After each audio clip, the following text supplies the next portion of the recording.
Easier for the mic runners, easier for the speakers. Cool? How are you guys feeling?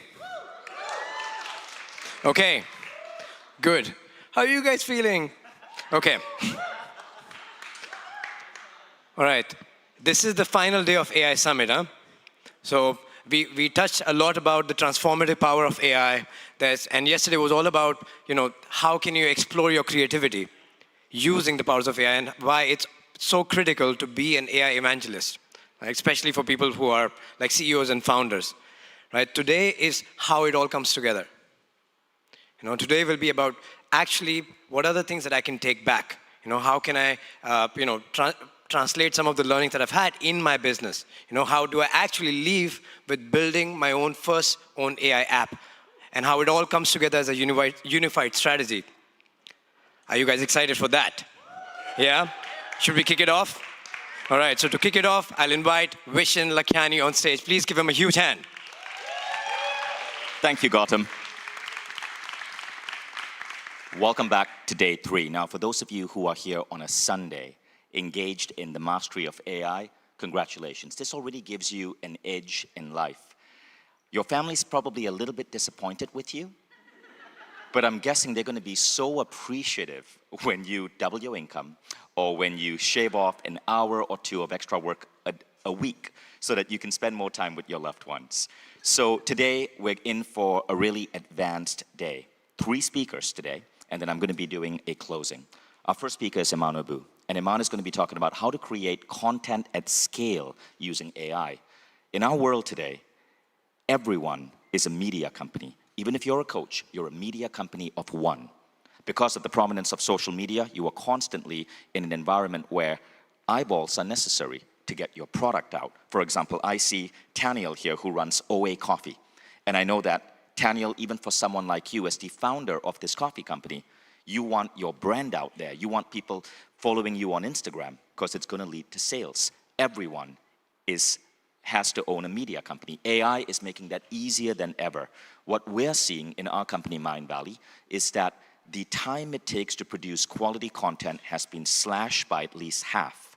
And as we go deeper into advanced AI, the time to produce quality content is going to go down even further. Now, Iman's going to teach you how to do that. Then we have Mr. Grateful, Dominic. And Dominic is going to show you how to use AI agents and how he created a community of 200,000 followers that completely changed his life because all of a sudden he went from practically unknown on Instagram to right now one of the most followed AI personalities on Instagram in a matter of a few months. And then Vikintas, Mindvalley's Chief AI Evangelist, is going to be up here. And he's going to attempt to take you through something that many of you just one day ago would think was impossible. He's going to show you how to develop your first AI-powered app in 60 minutes flat. Now, we can't guarantee that all of you will pull this off, but I do guarantee this.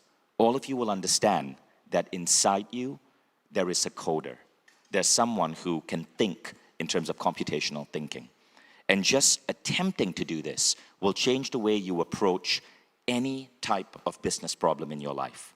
I build my own apps using Airtable for everything as simple as planning what movies I want to watch with my kids to organizing a dinner party.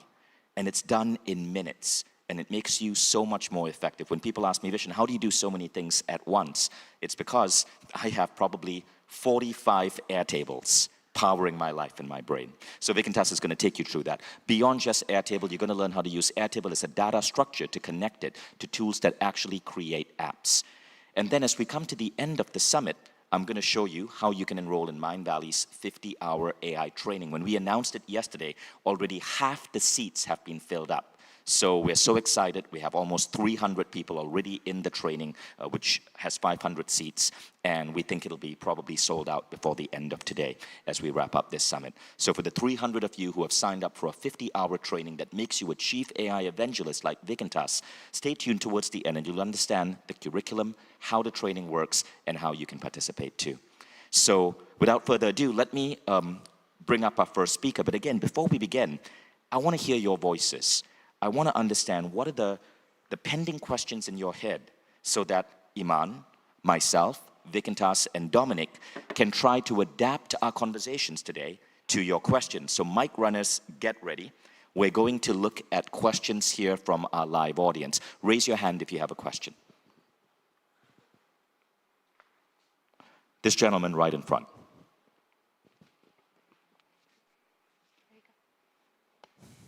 How to use AI to improve recurring revenue sales in services. Awesome. How to use AI to improve recurring revenue sales in your service as well. When you learn about how to produce content at scale, how to use ChatGPT and other tools for copywriting, when you learn how to build a following through Dominic, you'll start seeing glimpses of how you can do that, how to bring more followers and more customers by improving the efficacy of your marketing and your reach through AI. So that will be covered today. At least you'll get some insights on it. Next question. So Mike Runners, I need you to move faster. Sorry. I'm really interested in how to avoid too much bias infiltrating the AI that I'm using to keep the conscious human side. Got it. Noted. Okay, so AI lecturers, let's keep that in mind. How to become a subject matter expert in your field as a coach and entrepreneur. Brilliant question. How to become a subject matter expert in your field. I think you'll get insights from that from both Iman and Dominic. Next. Felipe, right here in the front row. Hi, so since AI is changing all, like pretty much business field, for a person that is a founder, you know, wanna grow a big company, would you think it would be necessary still to raise money? Like if you have to start again, will you like do investment rounds on all of that, or Right. you think I will change that? So let's remember that quote by Peter Diamandis, right? The next billion-dollar company is going to be built by a team of 3. Now what Diamandis means by this is the cost of building a company just plummeted because of AI. And if you're an established startup and you raise money, know that new entrants are going to pop up to challenge you, but they're going to be able to do it at a fraction of the cost it cost you years back. So you better have got your moat together. You probably better, I mean, it's great if you built a brand. One of the reasons why Mindvalley invests so much in brand, because brand is a long-term play, right? But even with what we do, today, someone can create that. We put in so much time creating online courses, right? Today, that time is down by about 30% because of AI. So again, barriers to entry are being broken down. No matter what industry you're in, you have to be accepting of the fact that your competitors are going to be able to catch up faster than ever. So what you have to do is you have to accelerate faster than ever. And AI is what is making this happen. Vadan, did you raise your hand? Yes. How do professional speakers get more speaking engagements using AI? That's a very interesting one. Let me think about that. I'd like that too. Vadan, this man right in the front row. This man is a brilliant startup founder. Thank you. Yeah, I just wanted to, we talked a lot about very interesting things, but I want to understand some of the specific use cases like in healthcare or where AI works on small data. So not necessarily large data that we've been talking about, but small data sets. Use cases of AI working on small data. So I think Vikintas might be able to cover some of that, and maybe Iman might be able to cover some of that. Okay, so now let's bring up our first speaker. You guys ready for this? Okay. I'm so excited to introduce Iman Obu. So Iman is an award-winning entrepreneur, author, published scientist, former beauty queen. Her multidimensional background has allowed her to make significant contributions in various fields from scientific research to business and media. So she established herself as a cancer researcher, then decided to transition to the R&D side of the industry to communication and media that caused her to move to New York, where she embarked on a mission to address gender disparity. In 2017, she launched her media company, Sway, which is a media tech platform. In 2022, she published her book, The Glass Sledge, How to Break Through Self-Sabotage, Embrace Your Power, Create Your Success, which focuses on overcoming internal barriers that hinder personal growth and achievement, teaching professional women how to create success without compromising their authentic self. She went on to become VP of Content at Lovely. And then she noticed how AI was changing the world. And Iman recently is about to launch her new AI company that allows you to create content at scale, to ideate, produce, and publish content. It's not launched yet, but you can sign up on the waitlist at vocable.ai, VOCABLE.ai. It's a company Iman founded with her brother. And Iman has been an influential, sought-out speaker. She has spoken at the Harvard Women in Business Conference, MIT STEM Conference, and Forbes Content Marketing Summit, just to name a few. She was also part of the first ever all-female judge panel at Miss Universe 2018. So give a big, raging round of applause to Iman Obu.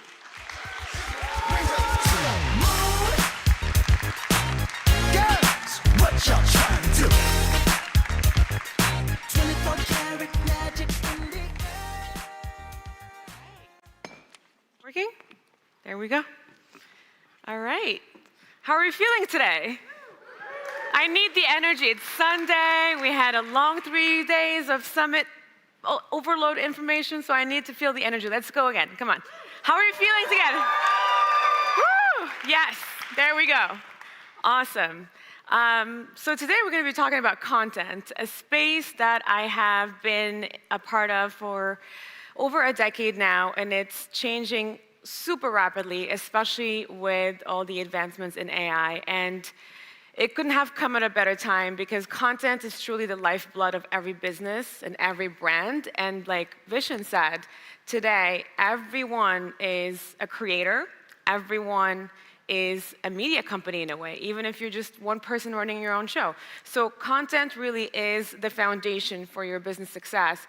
And I've seen multiple times people creating content for the sake of creating content because you think you just have to do it because everybody else is doing it. You see your competitors or you see someone who is living the life you want, like an influencer or someone who's a coach, and you want to compete with them, so you think, okay, maybe I'll create content just like them. But you need to really backtrack and figure out your why, because your content strategy has to always match with your business KPIs and your target customer needs. So we're going to talk today about all of that, and also I'm going to show you the process I personally use now using ChatGPT, which makes everything a lot more streamlined. And we'll stick to just ChatGPT for today because everybody's already familiar with it, but there are tons of tools out there that can really help you amplify your workflow. So, are we ready? Okay. All right, so, wait, this is the wrong presentation. This is yesterday's presentation.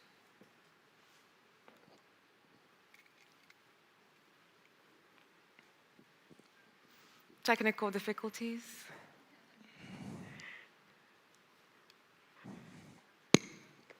So Iman, while we're waiting, and I'm sure it'll get the presentation fixed in about 2 minutes, maybe we could answer a couple of questions from the audience on content. Yes, actually, there were a few that I wanted to answer right away. Perfect. Would you like to go ahead? Yes, let me think which one were there. Actually, the question about how do you use AI to get more speaking engagement, that's really interesting because I feel I'm kind of living it right now. And it's more of an indirect way to get more speaking engagement, and it goes back again to content. So let's say you want to be an expert, subject matter expert in AI, which was the case for me. Up until maybe just last year, I never really created any content regarding AI. I never spoke about it before. I knew about it. I definitely studied it a lot, but I never proactively put myself out there as someone who can talk about it. Recently, I started getting more and more passionate. I got more excited because I saw the hype cycle was kind of amplifying. So I decided to start creating some content here and there, figuring out who that content is for, who my audience would be. For me specifically, it would be founders, entrepreneurs, and even businesses who are looking to transform their processes using AI. And I started testing out some content across different channels, LinkedIn, my blog, Instagram, on my stories, to see how it really resonated. And because of that, I started attracting the right opportunities. One, I got an offer, for example, to be a contributor on an AI platform that's writing articles and kind of updating people about all the news. I got invited to speak at Mindvalley, which is amazing. So in a way, you can use content as a vehicle to really attract the opportunities you want. And that's something I want to highlight over and over again during this presentation is you can't create content for the sake of it. You have to have a goal and then align your content strategy with that goal, and the rest will attract to you. So that's how you would use AI in a way. So using content to create, or using AI to create content and attracting the opportunities in speaking engagements. Thank you, Iman. AV crew, as soon as you have the presentation, just bring it up on the screen. Okay? Do it now, as soon as you have it. So we have a cue. Do you remember another question? Yeah, let's do another question. Go ahead. Yeah, my question is, typically when somebody books a sales call with me, I send them a nurture sequence so that they're warmed up for my closers, and it's a higher conversion rate. And so I'm really curious, before investing time into AI, is there a way that I can warm them up even more so that my salespeople's job is easier using AI? That's a question I'd have. So right now, the way your funnel is set up is when someone signs up to your website, Yeah, so they sign up for a call. For a call, and then they go straight into an email flow that welcomes them. That's right. Yes, you definitely should backtrack a little bit, and I think I have a slide on this at the very beginning. But there are 3 stages that your customer should go through: awareness and brand discovery.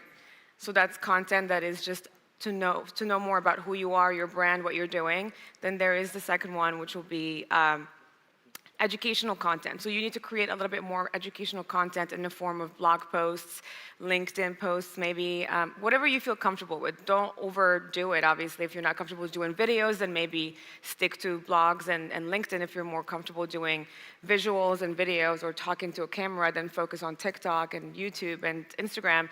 So you have to create the content because that's what's going to drive that email sign up to begin with. And by the time they make it to your funnel, they're already very familiar with your expertise, your services, your brand, so it's an easier and quicker sign up and a quicker conversion because you've already kind of done the work to warm them up.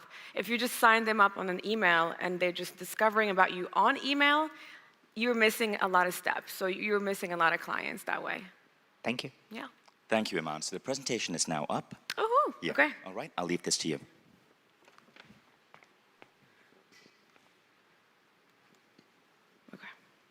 All right, so actually in 1996, back in the olden days, Bill Gates wrote an interesting article, or I think it was an op-ed, called "Content is King," in which he basically highlighted the importance of content and what it's going to play, and the role it's going to play as the internet takes off. And basically, he predicted that content, or the internet, is going to be a marketplace of content.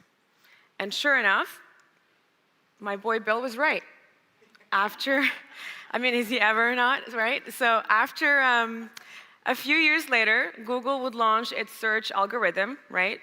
And basically, they were scraping up content from all over the internet and dishing it out to anyone who uses keywords and keyword sentences or tags to search for content. And basically, with that, attention became the currency of today's economy. And in order to achieve that, you would have to use content. So content became key to fighting for attention.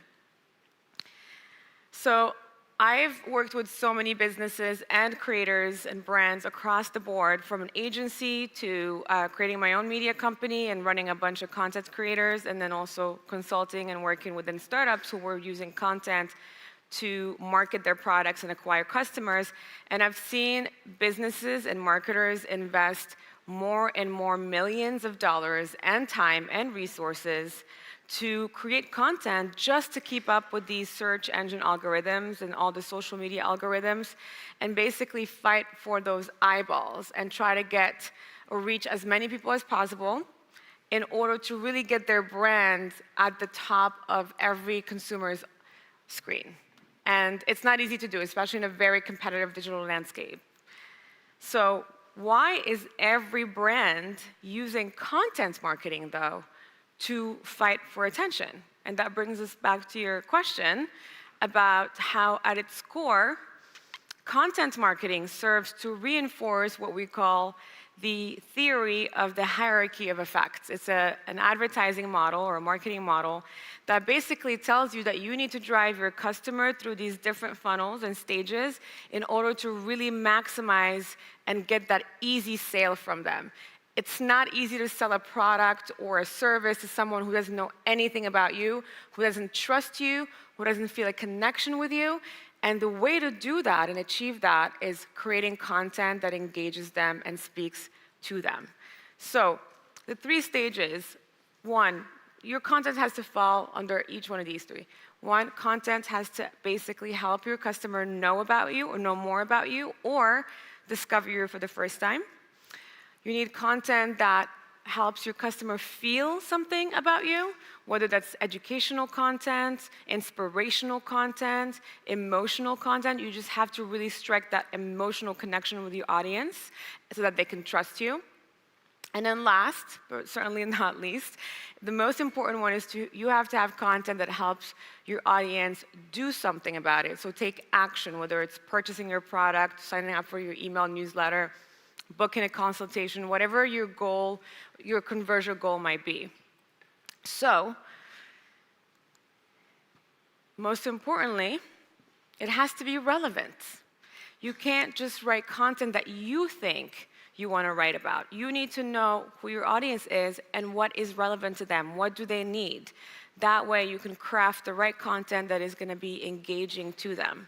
So, because remember, the long-term goal of creating content, especially on the marketing side, not storytelling or writing stories just for fun, but content marketing, the goal is building a strong relationship with your audience that eventually will become your customer. And also to build that, I think someone asked about recurring subscriptions.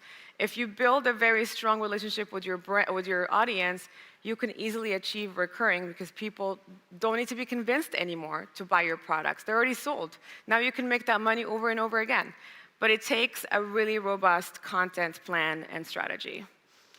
And thanks to AI, it's become easier to not only create better content faster, but also establish a really robust creative process that helps you scale and sustain that content creation. Because I know for a fact that the biggest challenge when it comes to content creation these days, especially from an organization perspective and even individuals, is the lack of direction and the lack of establishing a process that you can easily scale. A lot of people kind of think last minute, oh, what blog should I write today? Oh, maybe I should write about this today. It's kind of like very last minute thoughts instead of being proactive about your strategy. So today, I want to walk through the different steps that I personally use to create content at scale using ChatGPT, since everyone's familiar with it. And then we can also actually explore some of the prompts that I mentioned a little bit in my last presentation. I remember talking to you guys about AI PRM for ChatGPT. So that's a really, really powerful tool. And if you haven't used it yet, you actually will be blown away by the diversity of prompts that it offers. So you don't even have to think about prompting. You just have to know what you want ChatGPT to do and just go dive right in. Okay, so step 1, I think we kind of briefly touched on this, but any good communication training starts with this phase. Know your audience. I cannot stress that enough. Because any strategy that you develop when it comes to content will be targeted to them. So by creating content that is targeted to the right audience, because you know them well, it's much more likely to build your trust with your audience. And the way to do that is to basically develop audience personas and segments. These personas and segments allow you to break down the most important things about your audience: demographic, age, income, personality, interest, whatever you may be able to find, even pain points, challenges, because that's how you're going to cater your content to them. You want to make sure that your content aligns with their interest, it solves their pain points, it solves their challenges, and is also relevant to their demographic and age group, income bracket, if they can afford the product or not. You have to be able to know all of these about your audience and study that in order to really understand which content will work best with them. So maybe we'll just actually start doing the demo here. So the way I do it too on ChatGPT, there we go, is first of all, let's backtrack. So this is what AI PRM looks like. This is what my ChatGPT looks like in comparison to the regular one, which is basically just the white screen and then the prompt box at the bottom. So when you download the extension AI PRM for ChatGPT, every time you open ChatGPT, you will be greeted with all these endless prompts that you can explore, and there's exactly about, well, this is my favorite, so let's look. There's about 3,000 prompts that you can search through. Obviously, there's a search button here for anything that you need. But this is what I'm using now these days because I can streamline all of my content development cycle in ChatGPT just using these prompts. And I don't have to think about which prompts to give it in order to get the right audience persona or whatnot. So let's just go through a quick example. So I already put a bunch of stuff in my favorites. And when I type, for example, persona, let's start with this one. Oh, Wi-Fi.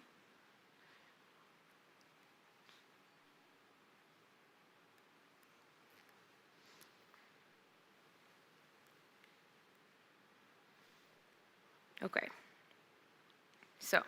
So once you click on a prompt, you will see that here, now the prompt is on your prompt box, and it tells you which kind of input you need. So what does your business sell, and where are your clients? So should we take some examples from the audience? Who wants to give me a product or business that they have and where their audiences or clients are? Yep. Natural Healing Clinic, and it's focused on patients with diabetes, obesity, and cancer. Sorry, say that again. Natural, you said? Natural Healing. Natural Healing Clinic. Clinic. Yeah. And what's the region of your clients? Is it here? Is it online? Until now, face-to-face in UK. And my aim to do it online. Let's try it. So now it's generating all of the potential user personas or client personas that you would encounter. Even a name, it makes up the name, the age, and then the marital status, and it basically describes as well what they need, where they're residing. So you almost get to know your audience as if you actually put a name and almost face to them to be able to really talk to them using content. You can obviously generate 5 more.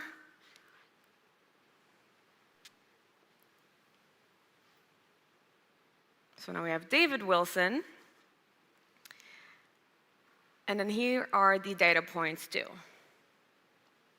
So now you have this information, and what I advise as well is that you create some kind of Google document or a data report where you use a lot of these prompts, pull as much information as you can, copy and paste it in your data center. You have to have a data studio or a data center. Also, you have to have a content studio, which we'll talk about. And then start organizing this strategy together. Start putting together who are your audience members, who they are, what their interests are, and then get as much information as possible. You can also experiment with other prompts to see what you can get. So let's see.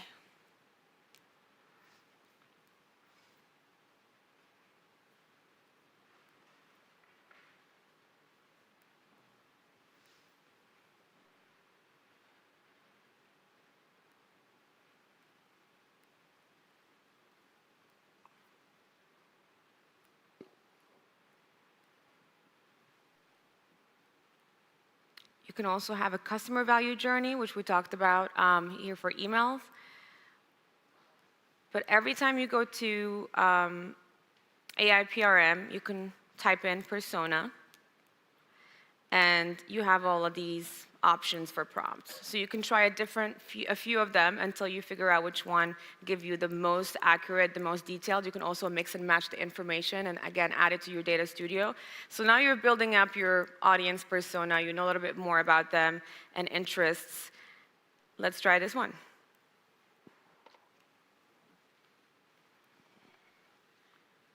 Who wants to give me an example here? I have a mic over here. Oh, go ahead. So I would need from you just a general knowledge about potential, who you think your customer is.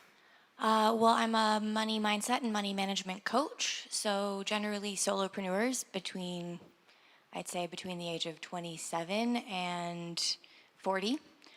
27, 37. They're not really, they're nomad, or they can be nomadic, so they're kind of worldwide, but mostly Canada, US, Germany, and UK have been mostly it.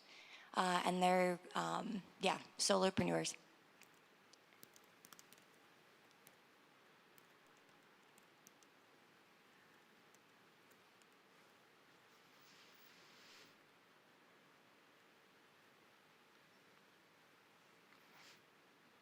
So here, it also gives you their communication preferences, their buying habits, their brand attitudes, and you can also continue asking ChatGPT, for example, give me some data points about their challenges.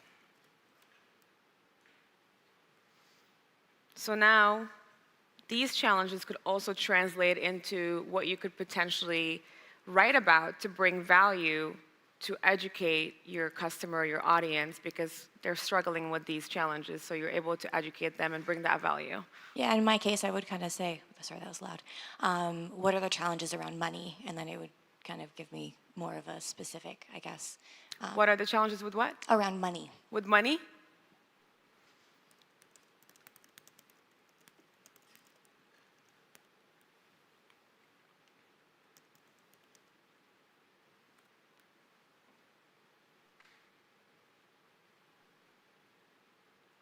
There you go.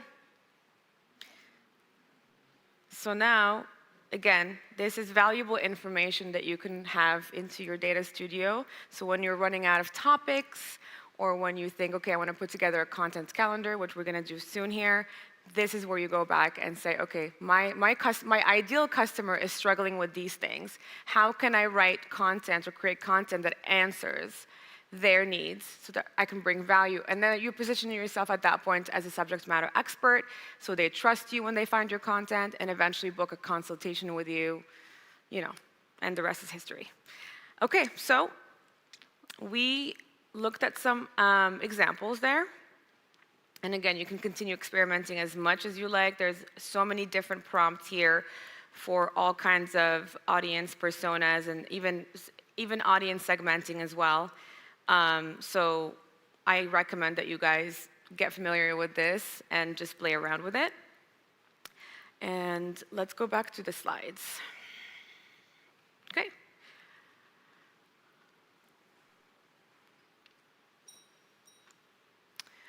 All right, so step number 2, and this is mostly important if you are also looking to rank on search engines. A lot of businesses these days get discovered through Google. So when people look up, how do I make money as an entrepreneur who is a nomad? Then hopefully your website comes up, your content comes up, and that's what we call organic traffic. So in order to drive organic traffic, I cannot stress the importance of understanding what your keywords are, because that's how your customer is going to find you on Google. And so basically, there's no content without keywords. Every, obviously, article, every blog post, every LinkedIn post has major keywords in it, but you have to know how to structure them in a specific blog post so you're able to outrank your competition, maybe rank in the first page of Google, and obviously that gives you more visibility to your target customer. A well-rounded content site should target multiple keyword types and length. So basically, if you want your audience to discover your website and channels through search engines, you'll need to be thinking about keywords. I know it's not everybody's forte. It took me a while, and I will say it's still a work in progress for me, unless you're an SEO expert.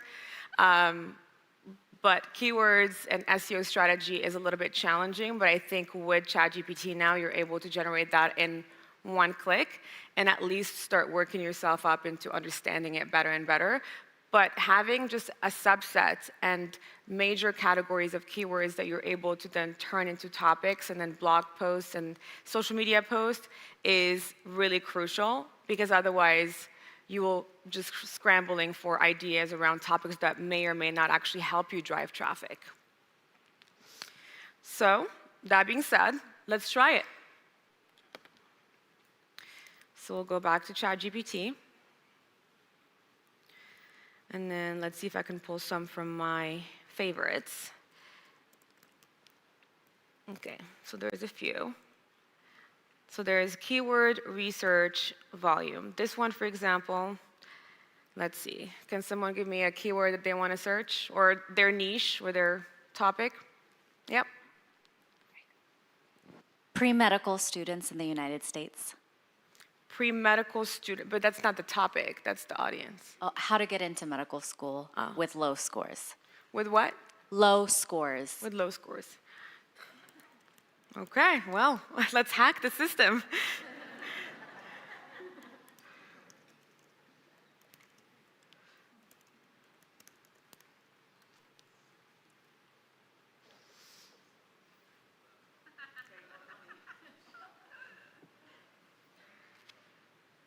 There's actually, yeah, okay. So basically here, again, this might be a little too complicated for non-SEO people, but what it does here is give you the main keywords that are ranking for that type of topic on search engines, and it also tells you what the keyword difficulty is. So the higher the keyword difficulty is, the higher the competition. So you might, especially getting started, you don't want to compete with a blog that is getting millions and millions of views every day. So you want to tend to start with keywords that have low difficulty, so you're able to actually compete in that space. And a lot of times that's what we call niche keywords. And a lot of times that actually brings a lot more traffic faster, even though the search is not as high. So people are not probably searching for, let's see, an example. So KD is the keyword difficulty, by the way. So it has to be really low. So 25, shadowing. I don't know what that, oh, shadowing. So maybe you're shadowing a doctor, right? So that could be a great potential topic to get started with in order to really start ranking for this topic before you start targeting the high keywords like low scores in medical school. Does that make sense? Okay, so this is more of a keyword search volume. Let's look at a keyword strategy.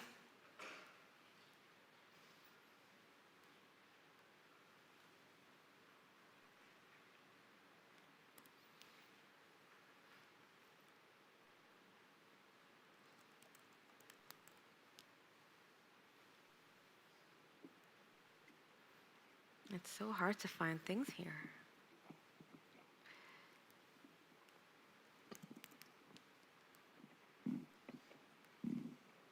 Okay, keyword strategy. There we go. So here you can choose how many main categories you like and then subcategories. So let's say I'll just come up with content marketing, for example.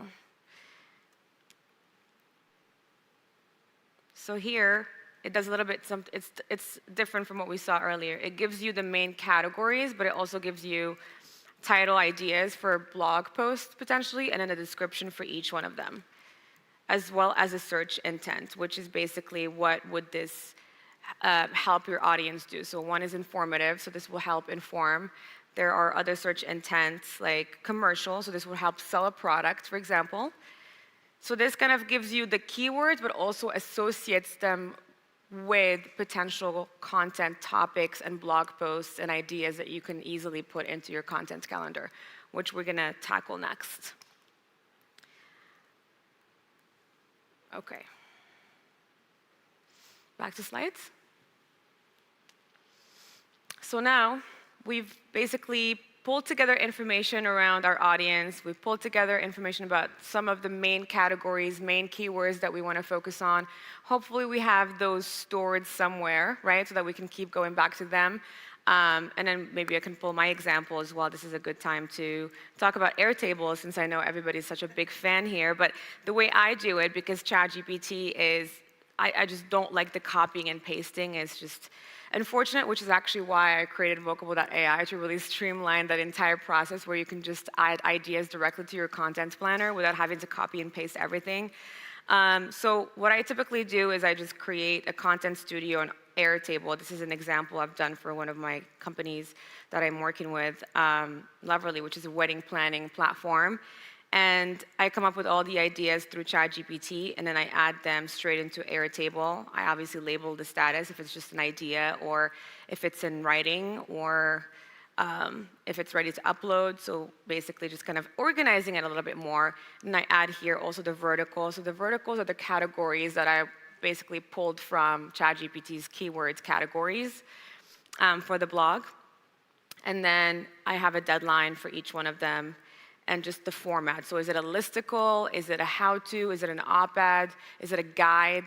So it's important to know, because when you're brief, if you have a writer in your team or anyone that you're collaborating with, it's really important to have a brief that details what kind of content they're writing. And every type of content is written differently. Listicles are obviously much more digestible than an opinion editorial, which is more personal storytelling and opinionated, obviously. So yeah, Airtable is really crucial as a way to organize all of your findings into a data studio and a content studio. But then you can now go back to ChatGPT and create a content planner. So there's a 52-week content planner. There's an SEO content planner, a LinkedIn content planner. There's all kinds. So let's try the 52 weeks. That's a lot, but who wants to get a free 52-week content planner? There we go, over there. Now you're all set. You're gonna go home and just get cracking.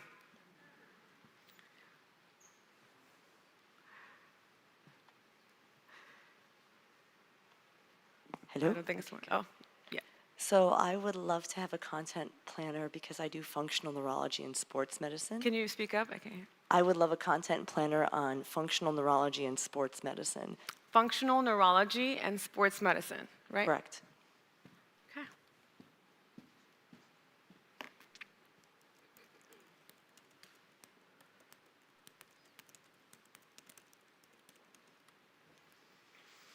Ooh, and if we can add the word chiropractic in there, that'd be great. Let's not get carried away. Okay, so now it basically creates 52 weeks worth of, and you can hit continue, obviously, every time it stops, because this is a long. So it's just gonna keep generating, but now you can copy paste some of these. Obviously you can just go through them, see if they make sense to you. Some of them might be repetitive. Again, with everything we're covering here today, it's really important that you're just not copying and pasting and then just pushing it out there. There's that editorial element that you need to have, that creative process. You need to, if you're writing about healthcare, if you're writing about more technical or scientific fields, you definitely need a subject matter expert to make sure that everything is factual. So very much so, this is a draft. Everything that you do with ChatGPT is a draft, but you go through that and you look at what makes sense to you, maybe some stuff you've already written about before. So you kind of just weave out the stuff that doesn't make sense and then take out the stuff that's repetitive. But now you have a good amount of content topics and ideas to add to your content calendar, so you're not starting from scratch. And then that way, 52 weeks from now, you're still not running out of ideas, which is a great thing. Being proactive when it comes to content is key to consistency. Yeah. I have a question about bringing kind of the previous steps into this step. So if we've done our research on our ideal client and we've done research on keywords, how do we then bring that into now this, creating the content plan, so that we can leverage the previous steps? Yeah, so all the keywords that you're entering here to get your content planner should come from your keyword research. So you start with an overarching topic, was entrepreneurs that are nomads, right? Something like that. And then you basically break that down into categories, subcategories of keywords. Now you have a few keywords that you can keep entering into these content planner prompts to continue getting different kind of contents based on different keywords. So those keywords are the keywords you're entering here where it says keyword. Let me show you. So it says use or insert your keyword. That's where your keywords that you found, copy paste that into here. And you could do it for all of them, most of them, the ones that make sense to you. And basically now you have a diverse set of content ideas based on different keywords. So you're doing this and you repeat it for each keyword that you found. Yeah.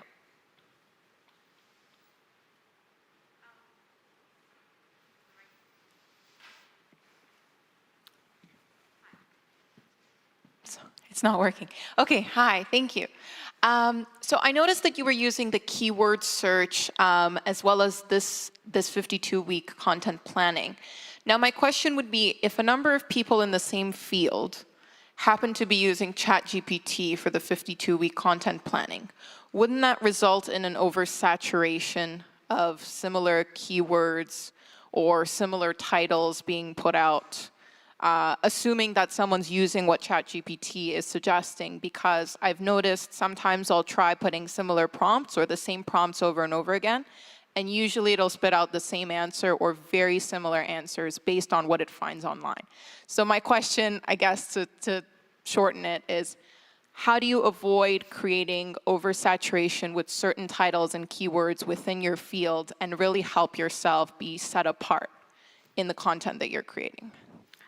That's a good question. Well, I think that's where the human element comes in. So you need to now do your own research using search engines, using tools like SEMrush, right? So SEMrush allows you to spy on your competition's top performing content. And so there are so many other actual real SEO keyword strategy platforms. SEMrush, RFs is one of them.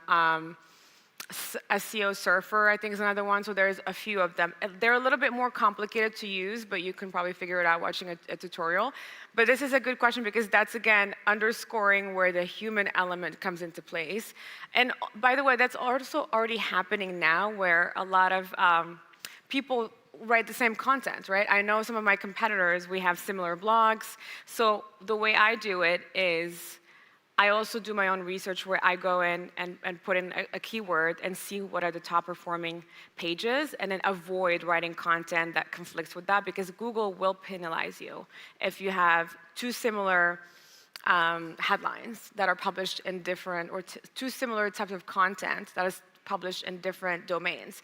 That's why when I run a media company, so a lot of people would write on sway.com and they would reach out and say, can I publish the same article on Medium or on, glamour.com or whatever?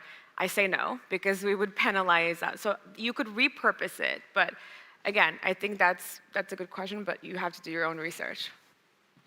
But I think we're going to get to a point where it's all going to be generated by AI. So until then, I have no idea what's going to happen. So, okay. So let's also look at another example here, because I know there are some that I played with that had tables and everything that were pretty well organized as well, that I'd love to show you guys. Like get a monthly content calendar. Let's see.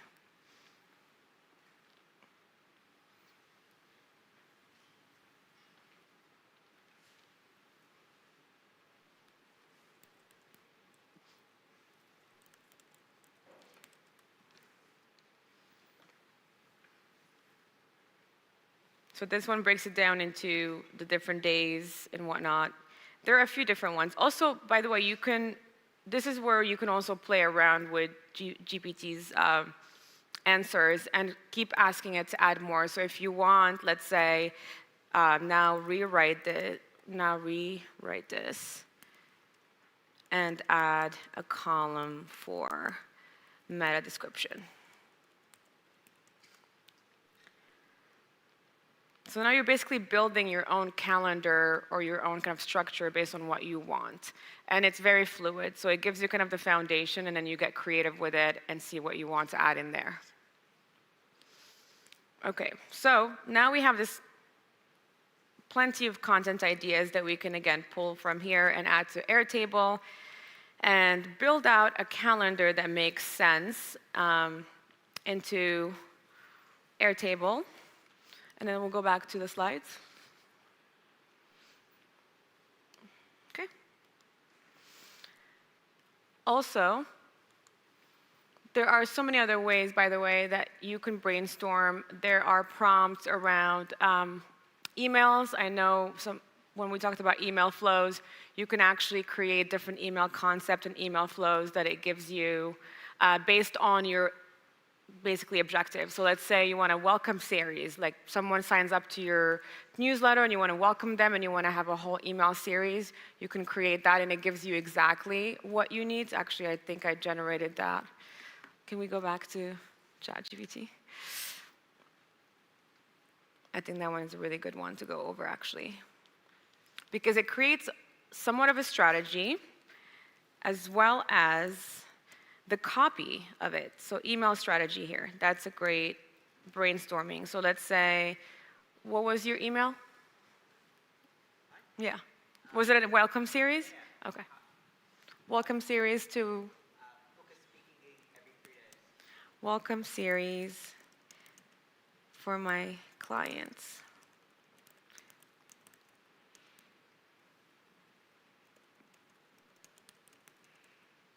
What's the conversion? Do you want them to book a call with you? Do you want them to, yeah, to book a call?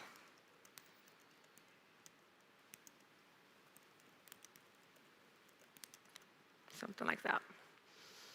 So now it gives you this huge sequence, the welcome email, the building report, and it tells you also what type of email it is, right? And then it tells you exactly when to send it. So let's say they sign up today. 2 days later, you send a building report type of email, and it tells you the strategy for it. So it's really sophisticated. This actually saved me a lot of time for all of the products that we build. And then here at the bottom, you could say, great, this looks awesome. Now give me the copy for each email.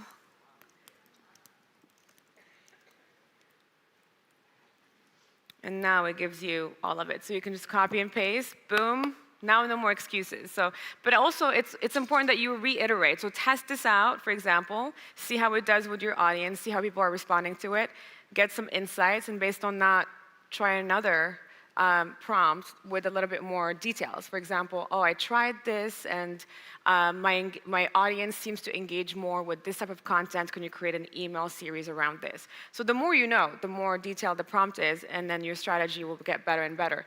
But it's always good to implement, test, and iterate. Don't keep the same email chain for 5 years. Okay. Product ideas. Actually, there's a lot of great prompts for that as well. I've created a lot of podcast episode topics and ideas. I've actually created an entire podcast run of show for Loverly's podcast recently, just using ChatGPT, and then I would create a brief and send it to guests.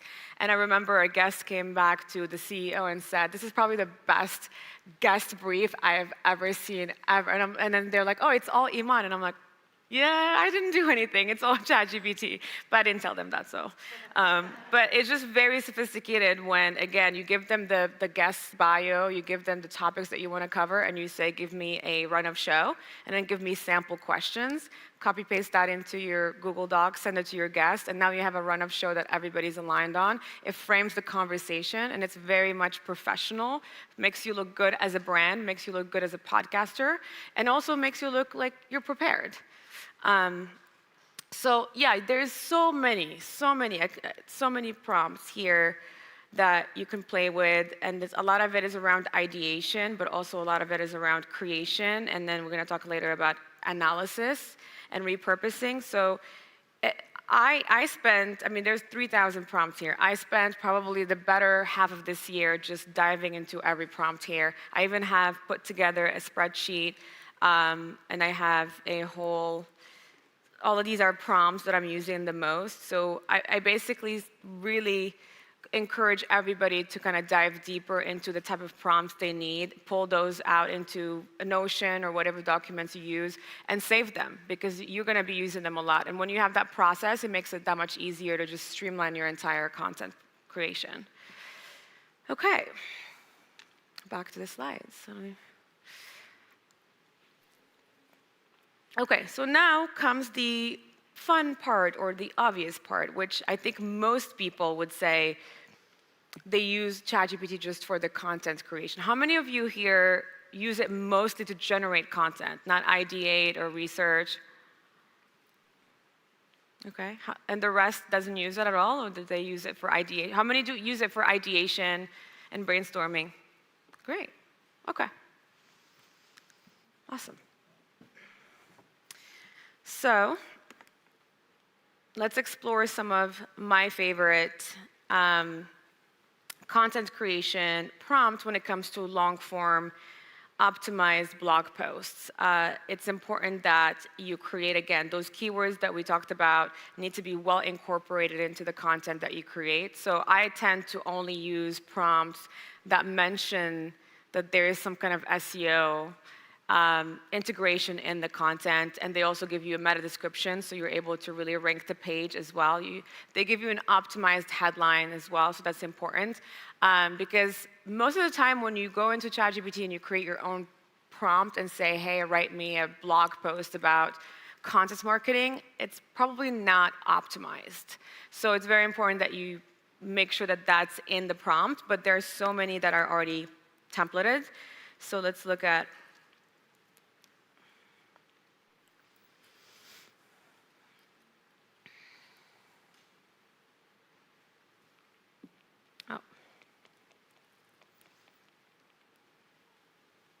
favorites. Okay.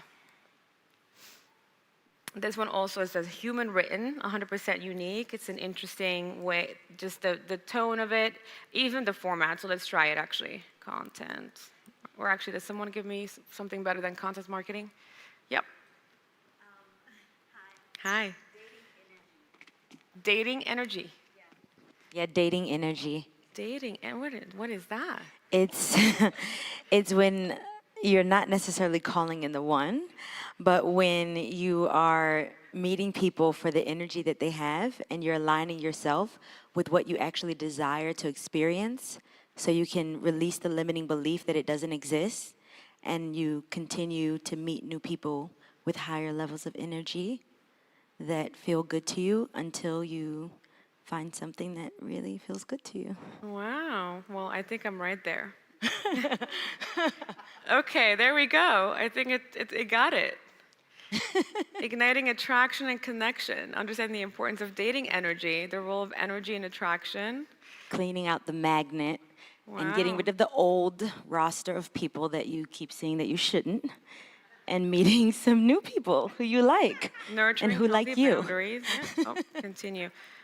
Wow, so it's pretty detailed, and also I like that it's written in with the human element, which is a long form, so you can see it actually gave you an entire outline, which I think is very helpful when you're posting content on blogs. By the way, on search engines, it's always good to have an outline as part of your blog post because it helps you rank better. So that's why I only use prompts that also generate an outline with the actual full content. So this one's pretty good. It's long form. I think you could definitely add some personal touch to it. You can add some storytelling that are, anecdotes from your own experience. And at the bottom, you don't have to use the FAQs. I think it just does it because of SEO. But these FAQs are interesting from a search engine perspective, because let's say someone goes to Google and says, how long does it take to improve your dating energy? It would literally copy and paste that from your article and add it to the first page. You know how you see the quick answers? Yeah. So when you have FAQs in your blog post, you're able to rank that way on search engines. So it looks weird because like, well, why do I have FAQs? But then I figured it out. I was like, How can I get this? I'll copy and paste it. But you should definitely download AI PRM and then use that. Let's see, I'll give you the name of it. It's called the Human Written 100% Unique Essay Writing. Okay. Thank you. And then let's look at another one.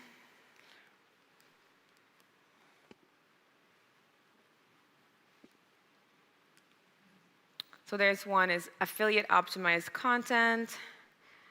I'm looking for also the briefing outline creation is interesting. So I know I mentioned quickly about briefs. So briefs are what content creators or content teams create in order to assign a piece of writing to a writer. So basically they detail out as much examples, description, as much detail as possible, information that a writer could take and then use and turn into a piece. So when you ask ChatGPT to create something, can someone give me, someone more creative than me, because I can't come up with topics now. Yeah. Burnout.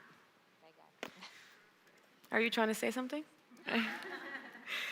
Okay, so it starts out by giving even the keywords, long tail keywords. So this is basically briefing itself, which I think is really interesting. It doesn't give you right away the actual article, but I like to use this and at the bottom say, okay, continue. So, and then it continues into the outline, and then you say, based on all of this, write me the full article. And I tend to think that that's actually much more precise and detailed when ChatGPT briefs itself on the topic by just giving it a keyword. It details out all the other keywords they need to include, examples, outlines, and then it basically gives you a much better, more detailed article based on all of this. Create a fully optimized article.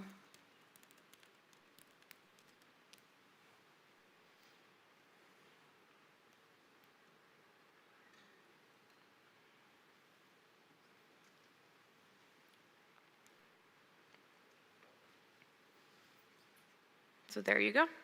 That's just an example, but when you're using the briefing prompt as well. Okay, so another example that's interesting is, let's say you want to create a website about helping people fight burnout, and you're consulting with entrepreneurs or founders who are exhausted. So you can actually come here to the SEO Content Planner, and it will give you a whole strategy around how to build your website, as well as the content that should go in it in each page in order for that website to start ranking quickly using the keywords. So let's say, describe your business. Consulting or coaching services for burnt out entrepreneurs. So now it tells you all the pages you should include in your website, as well as the keywords that need to go in them and the outline. And then the blog post ideas that you need to launch your website with so you can start ranking right away. And now you can take this and say, based on all of this, create a content planner or create the first article, create the first full article, but you can also create a full page of copy. So let's say, based on this,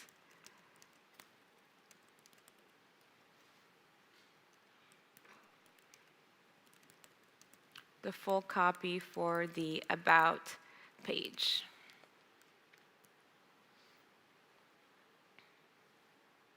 So now you have your About page copy ready to be edited and input.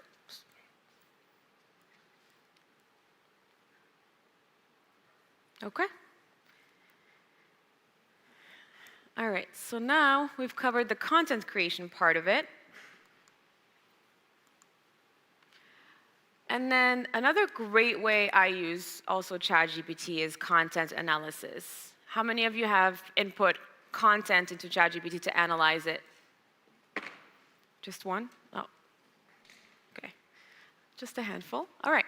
That's actually one of the most interesting parts I found when, for example, I'm trying to compete with a competitor that has great blogs, and I basically copy and paste the entire blog into ChatGPT and say, okay, analyze this for me.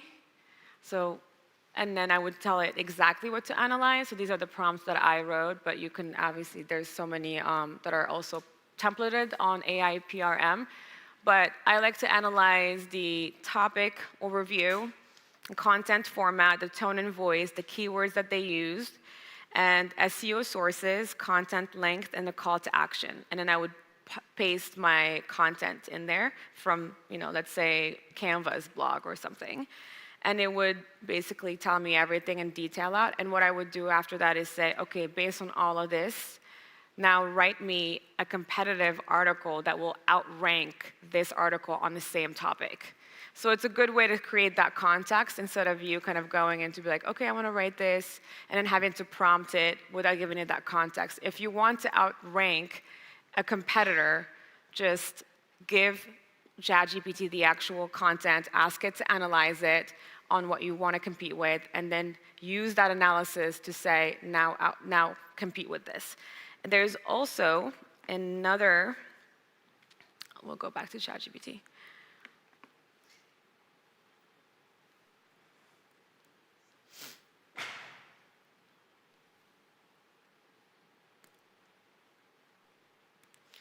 There's another templated one called Outrank.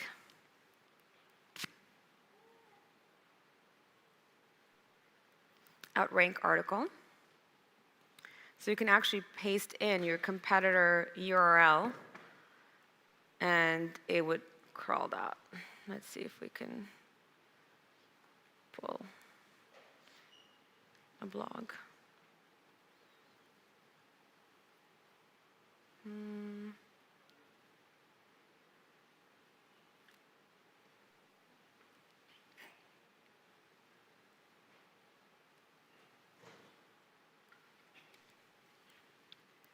The problem with copying and pasting too is there are so many images in between. Oh, you can just do the URL here, okay?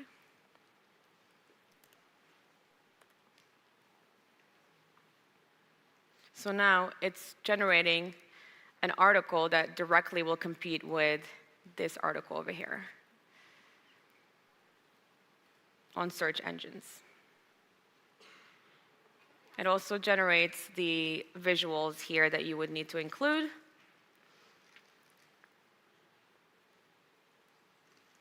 And there we go. Did I hear a question?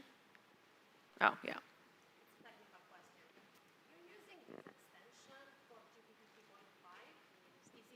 Also on 4? 4 works with mostly, yeah, it does, but it's a lot slower. So if you go GPT-4, you do that.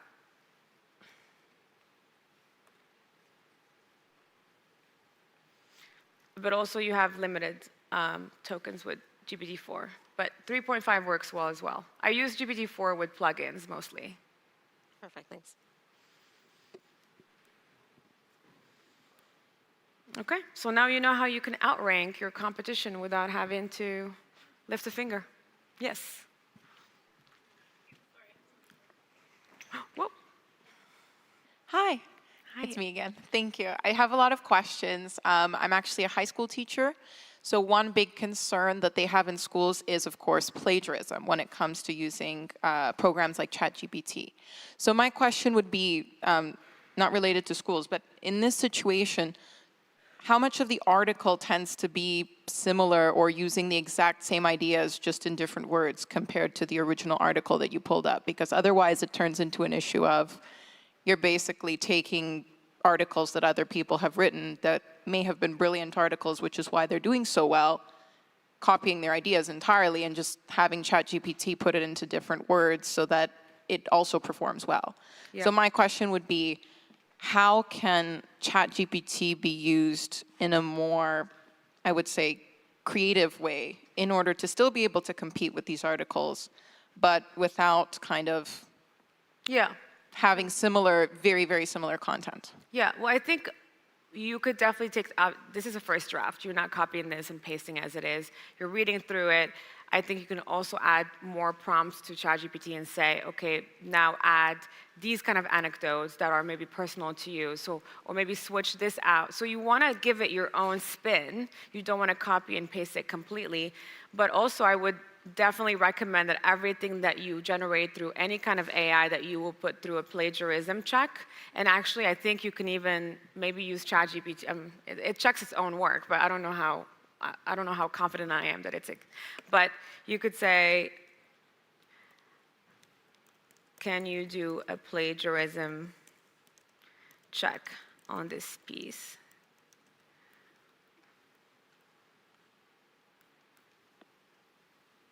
Oh, no, they're not. But there are now so many, because of the whole AI hype cycle, there's so many more plagiarism platforms and tools. And also there are so many AI detector platforms that you want to make sure that you also go through both of them, because I know for a fact it's only a matter of time until Google tries to penalize AI, heavily AI-generated content. But also just AI, after you get the hang of it, when you start reading a piece, you will see that it was AI generated. It's not, I think, at least for me, I can tell the difference right away. So again, this is kind of like your blueprint. So if you're running through a creative block or you're not sure what to write about, this is a great way to start. It's a stepping stone, but it's by no means ready to be published. You definitely want to add that element to it and make sure that it's not plagiarized or stealing content from competitors, although they probably are doing it anyway. So, when you ask it to analyze your own content that you're putting in there, I'm curious, do you know the privacy policies of, like, if you put it in there, does that go into their database that can then be used in other areas around ChatGPT, or is that in like its own little container? The data, so if you put your own content in there. Every time you write something in here, let's say I have proprietary information that I want to put in a ChatGPT, analyze, does that go into their bigger database? Yes, absolutely. Everything that you put in ChatGPT is fair game. They use it to train that model over and over again.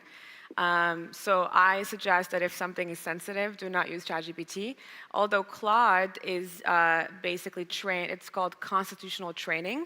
So Claude does not do that. Claude does not touch any data that is put by the user. So all the data, there's much bigger data privacy and protection. That's why they started off for businesses mostly, but now they've opened the public beta site for everybody to use. So if you do have any sensitive data, I would suggest to look into models that are constitutionally trained. Thank you. Yeah. I'm looking at the plans right now for AI or PRM. For someone who's like a solopreneur creating her own content, that's a coach, which plan, I guess, would you recommend to actually get the benefits of? Which what? Which plan would you recommend for actually getting the benefits without going kind of too much? I use the $20 a month plus subscription. So that's, I'm not sure. I know there's more. There's, I think, up to $500. That's probably for businesses and people that are using it heavily. I think the difference is that you probably can't favorite a lot of prompts. Like, there's a limit, and it explains to you exactly, and you can't view the prompt. That's one thing, actually. Thanks for reminding me. But a lot of the AI PRM templated prompts in here, you can actually view, and you can copy and paste it and personalize to your own. So let's look at this real quick. But if you're not a Plus member or a premium subscriber, you cannot see it. So see here, you can click on it, and you can actually, this is the entire prompt. And you will notice these are really, really long prompts. See, that's probably why they're very, very specific and very accurate and good. But people have put a lot of time into creating these, and a lot of testing and tweaking goes into it to really find the exact language, the length, and what to include in there. People have even put an entire template in there for ChatGPT to follow. That's how the formatting is so perfect. So you can definitely also explore. I think this is a great way to learn prompting too, is knowing how people have, let's say I wanted to learn about how to outrank an article, then I pull up the prompt, and then I look at the language. So here, this is how prompting a ChatGPT to outrank looks like. It's a little bit longer than I would have personally probably prompted it, but that's the beauty of it. You just kind of learn, and then you learn a lot of the tricks and tips that other more experts are using to prompt this in a more accurate way. Yeah. I think this would be the last question. Yeah. I don't even know what the time is. Thank you. With regard to content generation that you spoke about earlier, and the other lady who'd asked the question about plagiarism, as an educator, I also wanted to add that you can have your students, like you said, if you teach long enough, you know what is content generated by a human versus an AI. You can ask them to provide the list of prompts that they used as part of the work, as part of your scholastic integrity, academic dishonesty policy. So you actually help them, enable them to distinguish between where the human brain ends and the artificial begins. So they take ownership of what's generated. I just wanted to I love that. That's really good. Yeah, I think it's only a matter of time till school have to definitely find a way to incorporate it. It's kind of like the calculator back then, you know? A lot of people Right. did And not you won't allow have you to the use time, it. when you have 25 students, Yeah. maybe you won't have the time to go through each prompt. Yeah. The fact that the prompt has been provided by the student speaks to ownership, speaks to integrity, speaks to, transparency. And if they're getting better at prompt engineering, then they're also going to get better at customizing the content to their brain versus just copying, pasting off of ChatGPT. Yeah, I love that. Thanks for Thank that. you. Yeah. Well, I mean, I think we're coming up on time. So now we kind of covered all these different aspects of the content development cycle and just try to use ChatGPT as much as possible to cover all those aspects. But this is basically all I've got for you today. I will also try to share, I don't know, Vision, maybe you could tell me, but I have a whole list of potential prompts that I'm happy to share with the audience here and send that over as a recap. But just wanted to share some resources. But AI PRM is the holy grail. If you really want to master ChatGPT, just start there. So, yeah. Thank you.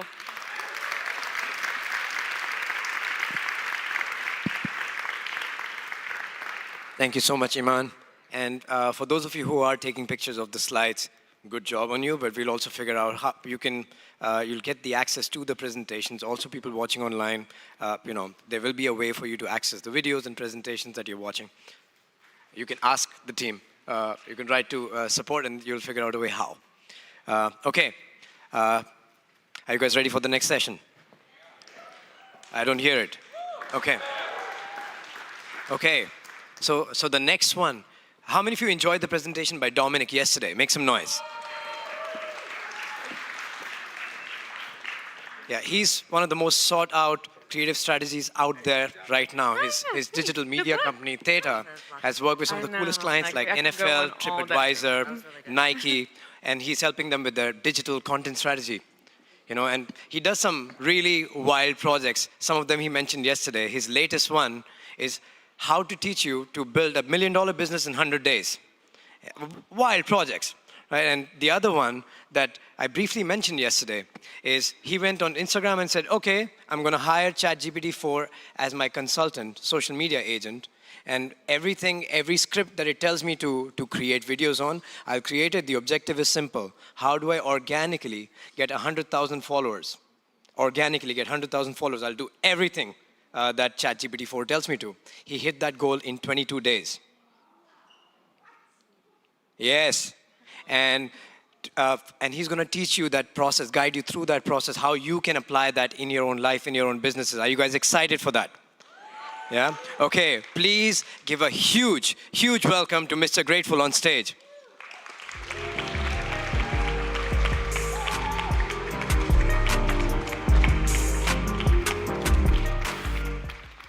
Hello again, beautiful people. How are you?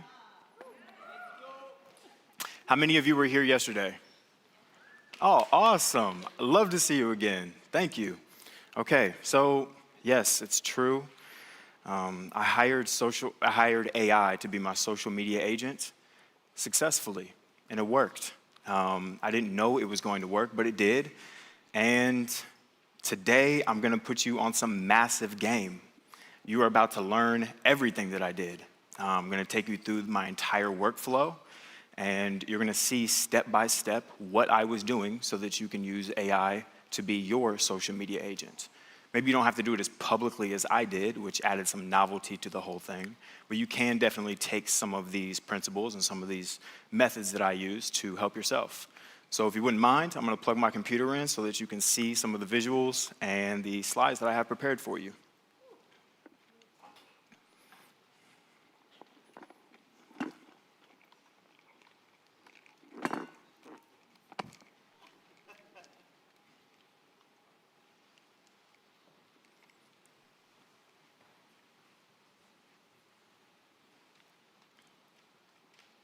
Beautiful. Okay, so this is my channel.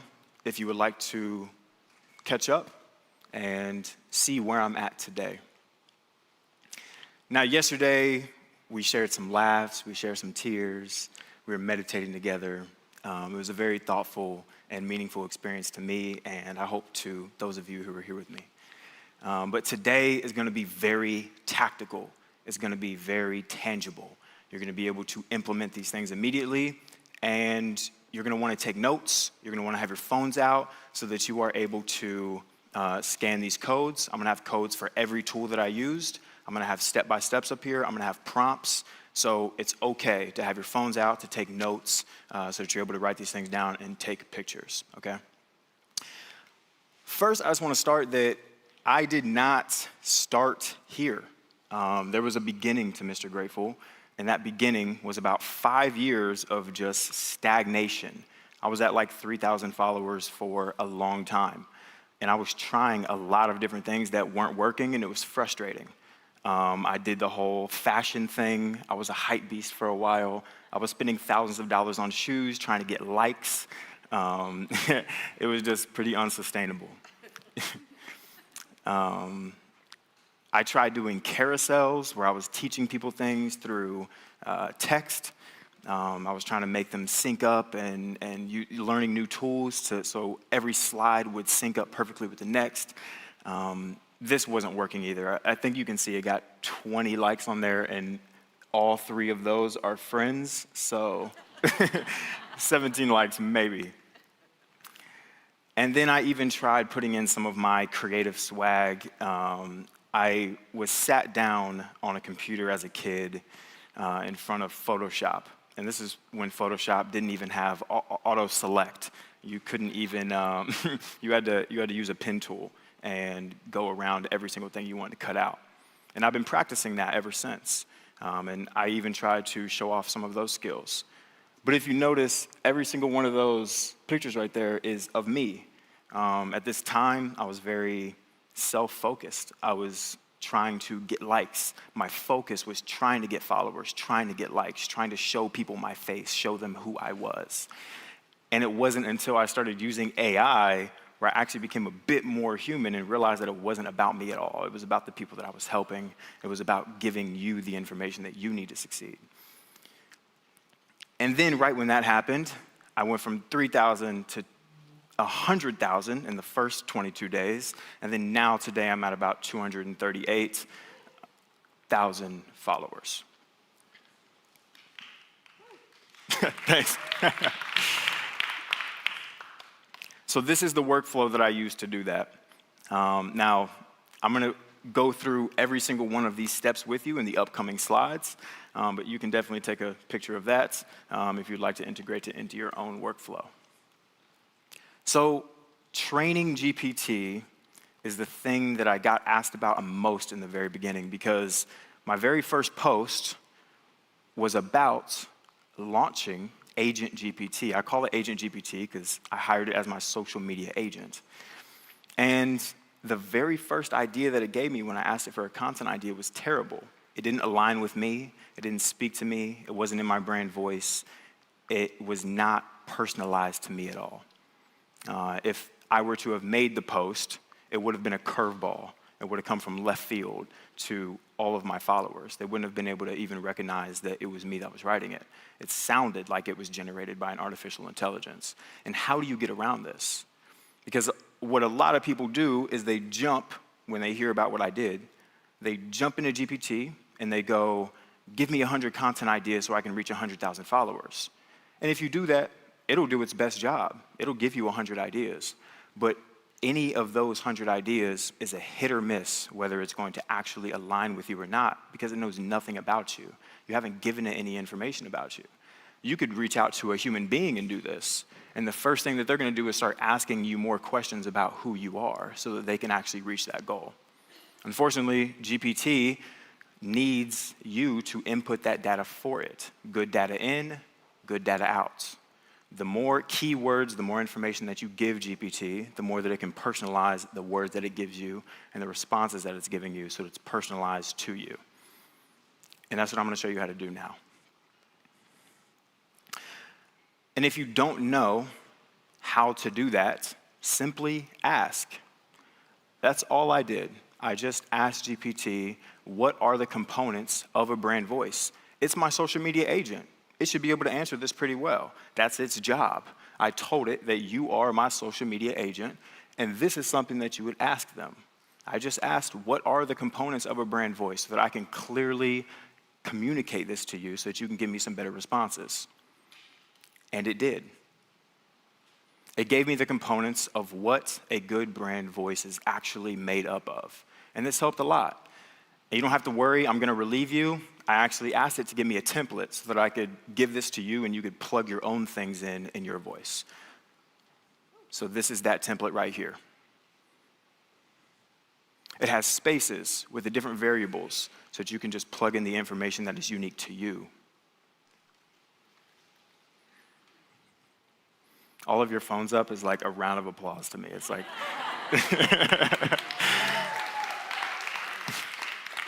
thank you. All right. Now, I took this a step further because that was just getting the ball rolling. It was just helping me to make my first few videos that I could figure out what is my voice, who am I, how am I trying to communicate with AI and with my audience.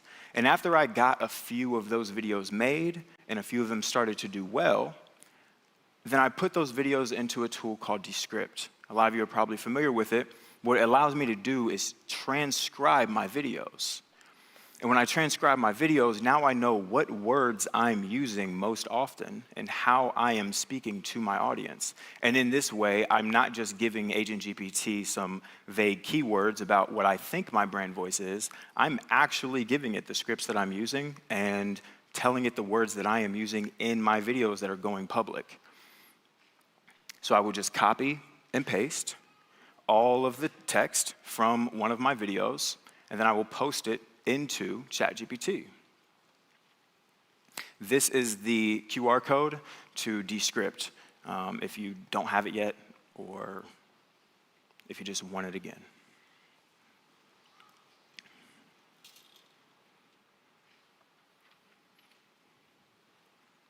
All right.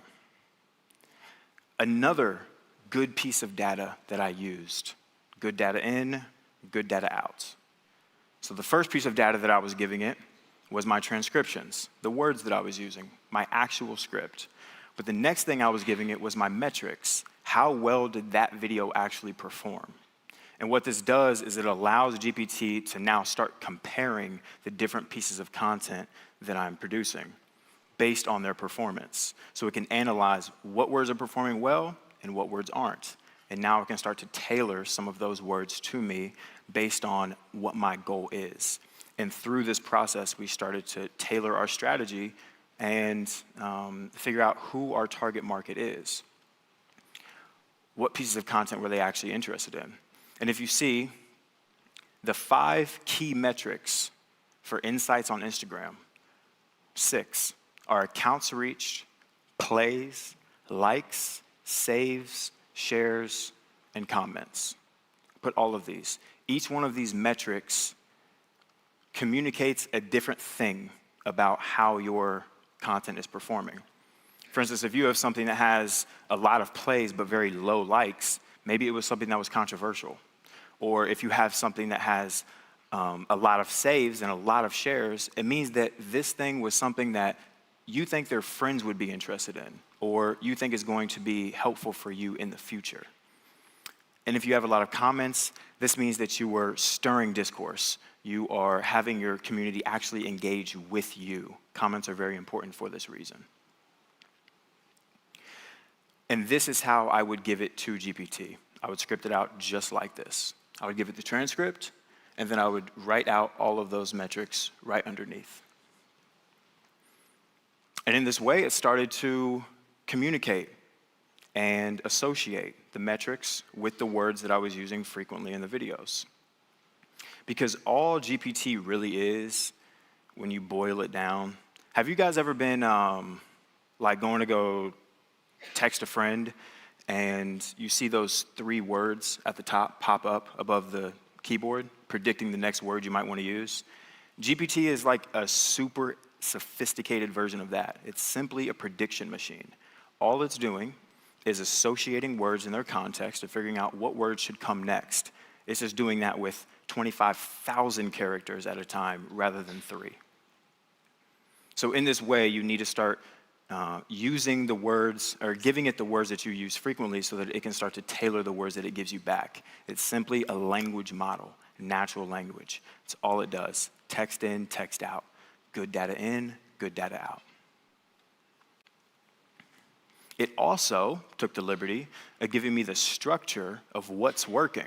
So once I started to stack these up, after a couple of weeks of every day giving it the transcripts with the metrics, it started to figure out, it started to recognize those patterns and predict what structure is going to work well. And this is the structure that happened to do the best, perform the best on my Instagram. And it told me why. This is the reason why the content is actually working, though. Not just a template, but what is actually going on from the human side that other humans are appreciating. The fact that it's interactive, it's unique, it's creative, it's coming from my voice, it's authentic, it has a strong call to action every time. I even ended my talk yesterday, I said, I'm Dominic, Mr. Grateful, peace. Everybody knows that. I say it every time, and at the end I'll say, follow me to stay on the cutting edge of creative technology. Follow me if you want to learn more about this later. Comment, thank you, if you want me to send you the link, whatever it is. I'll throw that at the end just so that everybody knows what to do. This is your next step.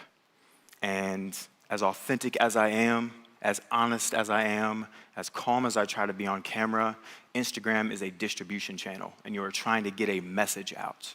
You're trying to tell somebody what you believe in, what you want, give them what they want out of life. And there's a next step to that. You don't want them to just look at your Instagram posts, scroll away, and then that's it. You want them to do something afterwards. You have their attention. You've done all of these steps. You need a call to action at the end. Let them know what it is you want from them. And it doesn't always have to be, go buy my shit. It can literally just be, follow me, comment, thank you, something like that. Get them engaged. This is important. And it's the 4th reason why the content was actually working that ChatGPT made me realize.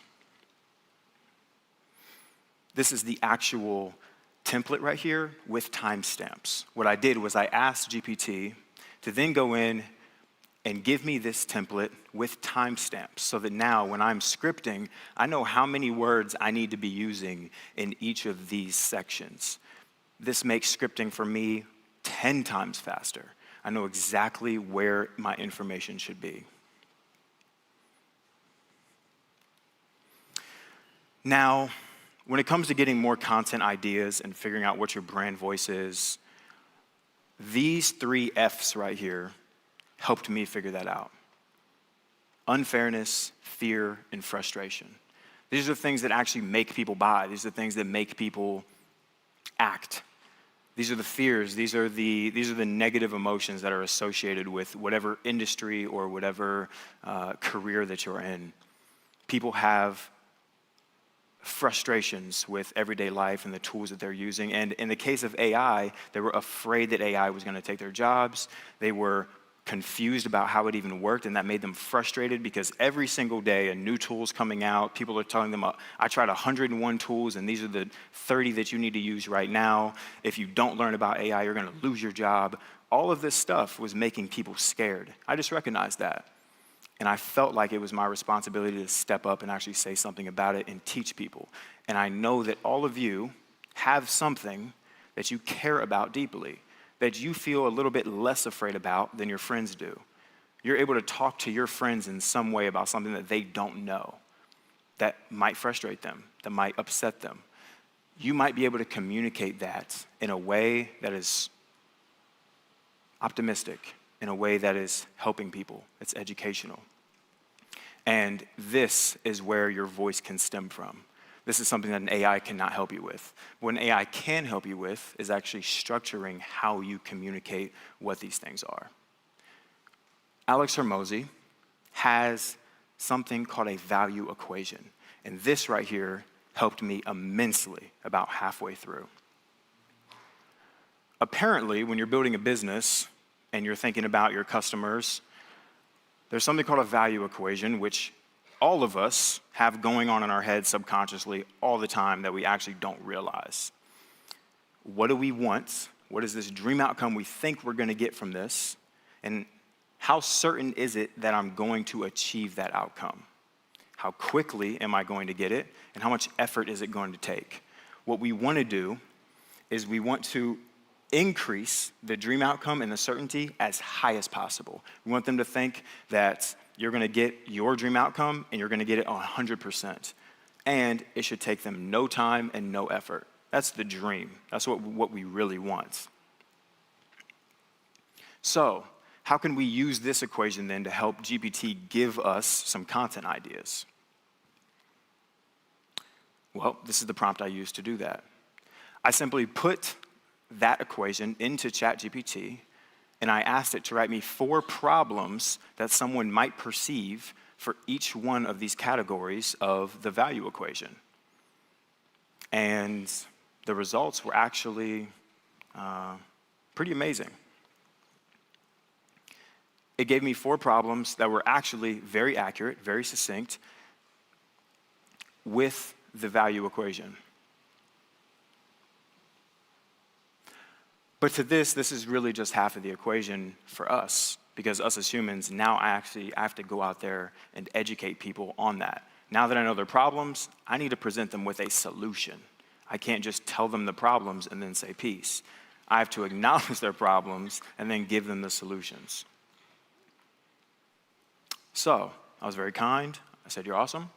And I said, now please write the solution statement to each one of these in a how-to statement. I'm sure you guys have all seen the content that's like, how to lose 100 pounds in a month, how to read 10 books this week, how to use AI to help your business, whatever it is. That's how most headlines and hooks start out on Instagram, Twitter, TikTok, any of that. It's typically starting with a how-to. And if you're meeting somebody that you look up to, recognize the first question you want to ask. Typically, you're asking something that starts with how. So that is how I want my hooks to start out on my Instagram posts. And it did. It simply reversed it and put a how-to statement at the very beginning, and this is how I can start each one of these videos.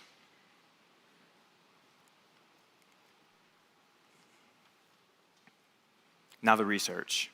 Because if you notice here, I'm going to go back real quick. How to leverage the power of AI to enhance your competitive edge. Well, very few people, I think, could answer that. And you need to be able to understand the information, understand the question, know the information, and then be able to regurgitate it in a way that people will understand. So How do you keep up with all of the information that's going on in your field? You need to stay ahead. There's constant information always flowing to you. How do you stay ahead in this field so that you're able to give the information that you need to your audience who's looking for it? You become the authority figure in your space by having the information that your audience is looking for. So, how do you actually do that? I research. About half of the time that I actually spend producing content is research. I'm just figuring out the information. I'm learning as I go. As I learn, I teach. And in the teaching process, I learn again. This is my actual email, but what I do is I will have a separate email specifically for news. Nobody else has this email, it's just for news. And I sign up on all the newsletters on this email. And instead of going to read a book in the morning or scrolling Instagram in the morning, I would just go to this email and read all the newsletters in there. No distractions, no other emails, no work stuff coming in. All of it is organized, and I'm getting it on a daily, weekly basis. And this is how I stay up to date on a lot of these new things. You can use this too in your field, whether it's health, whether it's psychology, whether it's parenting, whatever your industry is, you can do this as well. There are thousands of newsletters in your industry, and this is a tool that really helped me to stay up to date on the information that I needed to teach. But when it comes to AI, these are some of the main people that I follow apart from myself. These people right here share good information all of the time. I do scroll Instagram, and I try to follow people who are actually going to bring me value, and these are the people that I recommend for learning about artificial intelligence.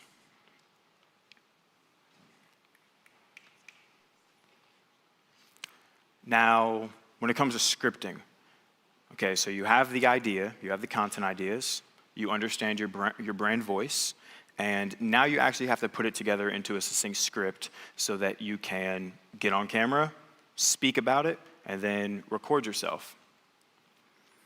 Well, this is something called a follow-up prompt. The other prompts before were example prompts or initial prompts. Those prompts are when you're feeding GPT information. You're giving information to the AI to use as a reference for future questions. This is an example of a follow-up prompt. You don't have to give it any more information. It will reference the information that you gave it before to give you a reasonable answer for this question without much context. All you have to say is please write a script using this information in our brand voice, which we already defined, in our template, which it gave to us. So now it can use the word template and brand voice and then give us something given the information that we are giving it. So I will go through these newsletters. I'll learn, write down all the information that I find valuable. I will put it in there, give it as the information, and then I will ask it to write the script. A huge part of content creation that I know that I have an advantage in that helped me get to this was not just AI, but was in the quality of the content. And a lot of people worry about this side. I don't know what equipment to use. I don't know what phone to use. I don't know how to edit. I don't know where to put the lights. I don't have a good background. Sometimes I see people on Zoom and their background is atrocious. And I'm like, y'all, you just have to get a couple lights and like set yourself up in this position. You'll be fine, trust me. So I want to teach you how I'm doing that. So there's 3 lights that I use. And these are lights that all of you have in your house, I promise. One is a backlight.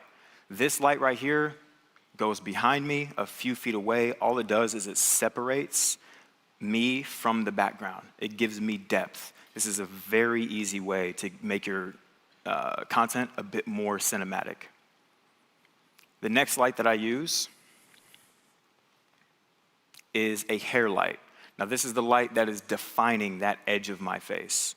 It's making sure that I am now clearly outlined from the background. Then the third light I'm using is a key light, and you can just use a lamp. The thing about these lights is that they don't have to be a specific type of light. It's more about their position. So the backlight is behind me, My hair light is also behind me, about right here, facing towards me, and my key light is in front of me, illuminating one side of my face. This is how a good cinematic lighting is set up. Before I was into AI, I was running a media production company. I was creating commercials for brands that you have heard of before, and this is how I know about that.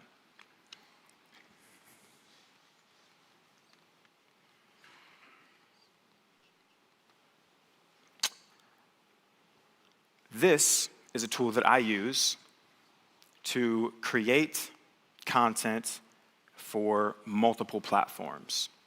So typically, I am recording vertically. I'm recording on my iPhone, portrait mode, to my face. This way, all of the resolution stays clean. If I turn it sideways and then I go into vertical mode for Instagram, it's gonna zoom in and the resolution is gonna get worse. However, if I record vertically, I can then use AI to expand my scene on both sides if I want to post this to YouTube or if I want to put it on another platform that only uses landscape footage. This tool is Photoshop Beta within Adobe.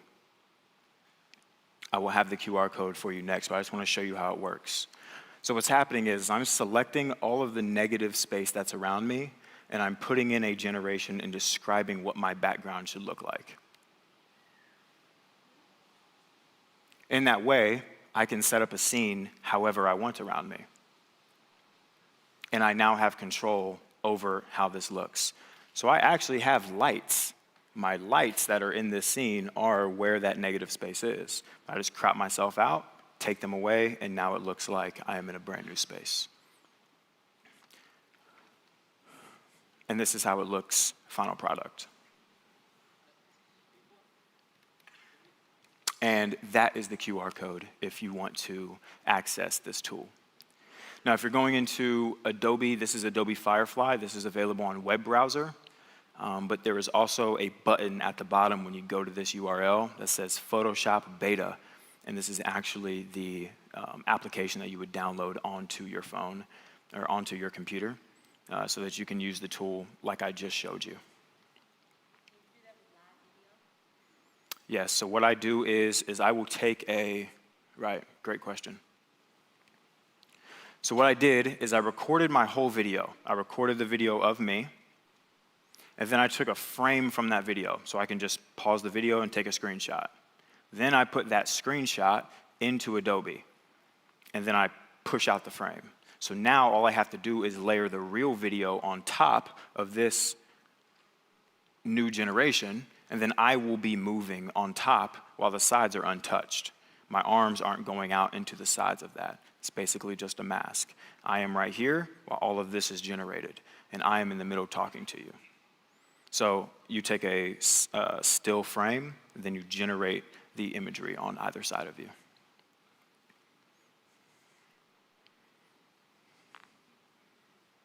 Go ahead, bro. Go ahead, I see you. Go ahead. You got it? All right. One thing that I hear about a lot is I don't want my face on camera. I'm kind of self-conscious about speaking on camera, and I don't want my face on there. It makes me feel uncomfortable. I totally understand that, especially if you don't feel comfortable setting up the lighting, if all of that feels a bit foreign to you. You can use a tool called Runway Gen 1, and this is this is a video to video generation model. And what this does is it uses an image to stylize an existing video. And I can use this to add a new style onto my video without actually having to reveal my face. And we can do it in some more fun ways, even like this, with an impressionist painting. You could have a whole channel that is just your character, you, but kind of in a character style like this. And once you post enough and you're consistent with it, people will start to recognize that as your brand. This is the QR code to access Runway Gen 1. Now with Runway, it is paid. I do not work for them. I'm not paid by them. I just use it, and I know that it is a good tool, so I'm sharing this with you. Runway Gen 1 is the image to video, like I just said, and you pay 5 credits for every second of video that you generate. The cost for that, I don't know, but it goes by a credit system. Now, this is how I actually record. So this is a very important setting that I use on my iPhone when I'm recording my content. I use an iPhone. I have an iPhone 13 Max. I go to cinematic mode. That's important. What this does is it blurs the background and keeps the subject in focus, you. And then I would take an f-stop. The f-stop at the very top is that circle with the F in it. I'll click on that, and then I will slide it over to 7. This creates a very cinematic look in your iPhone that looks like you're using a professional camera. People have asked me a lot, what camera are you using? What gear do you have? It's just my iPhone, and it works really well. Now, for supporting visuals, a lot of my content will be like split screen, and this is very important because people on Instagram want some additional visual aid to keep their attention.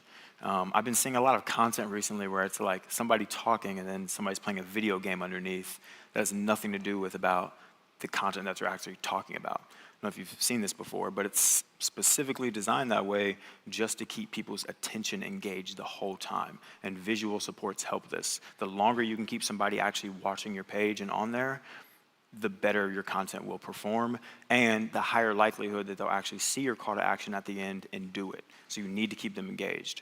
And some of the tools that I use for the supporting visuals is ArtGrid. This is stock footage made by actual human beings on actual cameras in the real world. Another tool that I use is Runway. They also have text to video. And text to video is different from the video to video that I just showed you. This is straight text prompts into video, and if you were here yesterday, as many of you were, you saw many of the visuals that I was showing then, and like these. And this is AI-generated text to video that I generated with Runway. And these visuals can be used as supportive aid onto your content to keep people engaged the whole time. CapCut and auto captions. I'm not going to go into this too deeply because this isn't like an editing class per se, but using video editing tools like Adobe and stuff can get a little complicated. So I use CapCut. It's mobile video editing. And I'm not going to go too deep into it because they actually have free tutorials on the application itself. The whole app is free to use, and they have tutorials on there that's really going to help you to make content and just edit it yourself on your phone.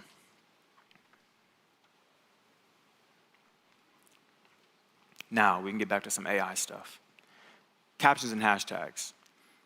Another thing that I would use my transcriptions for, after I was done editing my video, the video's produced, everything's ready to go, I'm at the stage where I've uploaded the video onto Instagram, and now I need to write my caption and my hashtags. This is how I used artificial intelligence to help me with that.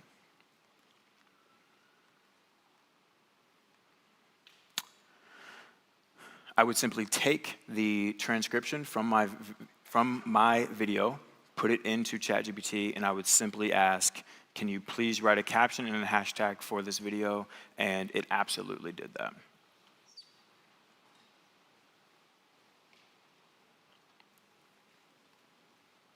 Daily metrics. This part was very important because, like I was saying before, what ends up happening with the ChatGPT is it starts to learn you over time. It uses that singular thread to learn the information about you so that you can then, so that it'll give you more tailored responses in the future. So I gave it metrics every single day so that it was up to date on how my page was performing over time. And this is the information that I would give it. My accounts reach and my accounts engaged, and my total current followers. Man. And then it would give me some great piece of advice, like there are some, some great encouragement like this, and just keep me moving. It really did, though. I was alone, every day in my room producing this content. And ChatGPT was actually starting to become a good friend of mine.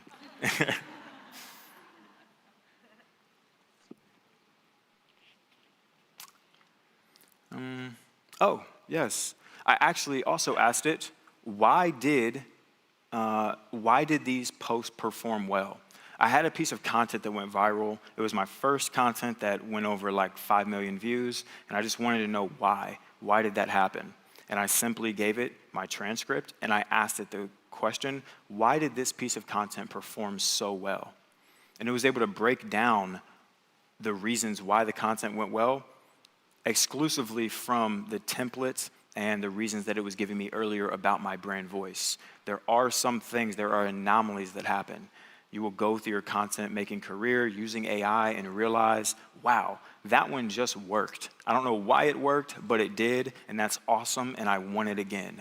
When you get one of these videos that happen, it's like, it's just a rush. It's just this adrenaline rush. You get a ton of dopamine from it, and then you crash and sleep for a day. But I wanted to know why so I could get more of that. And ChatGPT actually helped me out and broke it down. Now, I don't always produce content for virality. I'm not always trying to produce something that has emotional appeal or is novel like a Disney post. But when they do happen, I do like to understand why so I can plan for them and try to script for them in the future. So everything was going great. I was on the up and up. If you saw that, I was at like 77,000 followers at that time. That was about 17 days in. I was feeling good about myself. On day 18, I had about 80,000 followers. I was going to the gym. I was confident. I was going in there getting a pump, probably taking pictures of myself, just like, just really enjoying my life. I felt like I was on top of the world.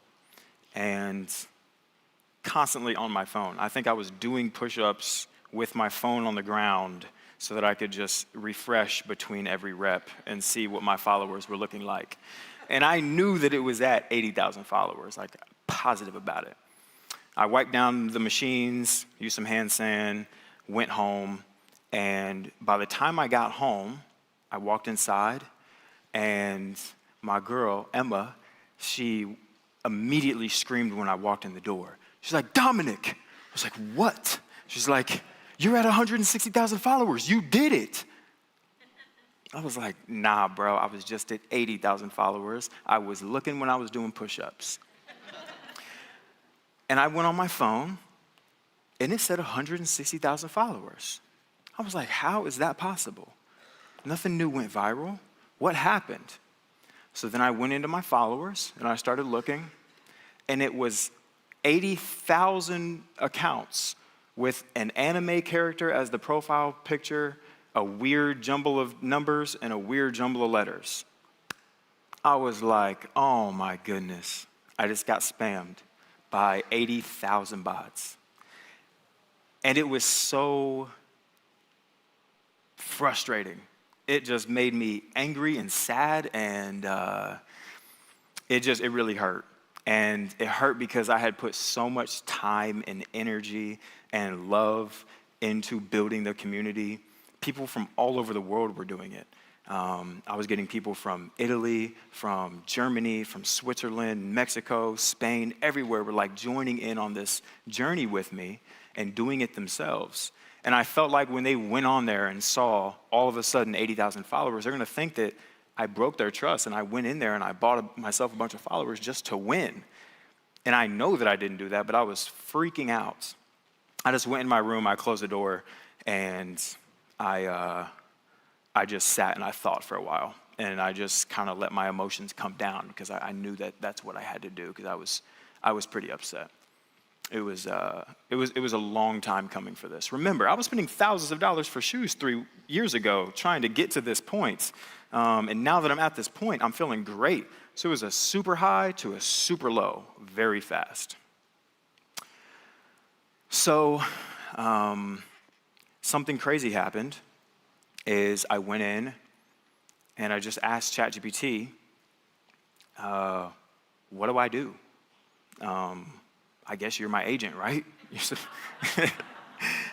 you're supposed to have an answer for me. And it surprised me. It had an amazing answer for me. It said, Dominic, your brand voice is built on honesty, on transparency, on mindfulness. Just tell your followers what happened. Be transparent with them. Let them know what happened. Let them know how you feel, how this is making you feel right now. And let them know what you're going to do to protect the community in the future. And that's exactly what I did from ChatGPT's advice. And after that post that I made, my call to action at the bottom was, comment thank you if you want me to send you the link to our email, to our newsletter. And we ended up gathering thousands of emails just that day from this mishap, from this destruction that happened to the page. ChatGPT was actually able to help me turn my negative emotions into something amazing that was able to protect our community and to strengthen the bond between me and our followers. So we're moving. Day 22 came around. We hit 100,000 followers on this day. And on this day, the same exact time, I completely burnt out. I crashed. Zero energy left in my body. It was kind of like drinking a bunch of coffee, and then once the coffee wears off, you just want to go to sleep. But it was like that for like a week. And I feel like it was because I had been trying so hard at this for so long. I dropped out of school to be an entrepreneur. Everything's on the line all the time with every client that I have at the time. And I was in constant stress, constant high cortisol levels. I feel like I'm running from a lion every single day. My cortisol is through the roof. And through this process of getting 100,000 followers, it felt like more than a metric in the moment. It felt like I had a tribe of people. It felt like I had a bit of safety. It felt like I could take a breath and relax. And I feel like my cortisol levels just turned off for a moment. And in that time, my whole body just went into rejuvenation mode. I was literally asleep in bed for a week. And it wasn't because I was depressed or anything. My body literally just shut down. Like, yo, I need a break now. But I had 8 days left. I wasn't done. And again, I felt a bit guilty about this. And when I went to my friends, they would tell me something like, it's okay, bro, like just finish through, you know what I'm saying? Just push through, like you got this, okay? You got this, your people are there for you. And I just wasn't in that space to be able to push through. I really needed a break. And I didn't explain any of this to ChatGPT. I just said, yo, look, I haven't posted in 6 days and I'm feeling guilty about it. I don't know what to do. And in this moment is when my relationship with artificial intelligence deepened significantly. I know. I told you. It was my homie. I really did have a better relationship with artificial intelligence after this. Not in a way that I'm calling it late at night, although sometimes I would get up and go on my computer late at night. But anyway, it wasn't like that. It was just, I felt a bit more trusting of it. I felt like it actually kind of understood me and it had my back a little bit because its response was amazing. It didn't tell me to just push through. It didn't tell me to, get back up and keep going. It didn't tell me that my followers were going to go down. It didn't tell me that I wasn't going to get any more engagement. It simply said, yo, it's normal to feel that way. It's okay. You need to prioritize yourself and avoid burnout so that you can continue going in the future. And for some reason, it's exactly what I wanted to hear. It's exactly what I needed to hear in the moment because I had been working with AI this whole time to get to this point. So to have that permission from my agent, it felt reassuring. And this is what it told me to do. Say, yo, look, just apologize. Just say, I'm sorry for not being around, and re-engage with them. Share what happened, and you can actually be a testament to burnout for other content creators, for other entrepreneurs. And That's exactly what I did. And I also have the reel that I posted on that day. And it's not going to play right now, but this is the post that I made of my conversation with artificial intelligence, with ChatGPT. And something that I did was I took those answers that ChatGPT gave me through our therapy session, and I turned them into a script. And I asked ChatGPT, hey, would you be able to actually turn this conversation into a script for me so I can share the experience? And it did. And I got this effect right here in a way that you can too. And I want to share this with you. You see how it looks like I'm talking to a robot across from me? That's me sitting across from me. And I do not know motion capture. I don't know 3D. I do not know how to do that before this tool came out. But now, this is an effect that you can do on your own with your own content. You can start to turn yourself into a creator or into another character, like this robot right here in the video that I made. And Wonder Dynamics is the tool that I use for this. And they just reached out to me last week. Well, not me specifically, they sent me an email, but I think they sent it to everybody too. And it said that it's available to the public. Anybody can use this, you can use it too. And here is the QR code for that.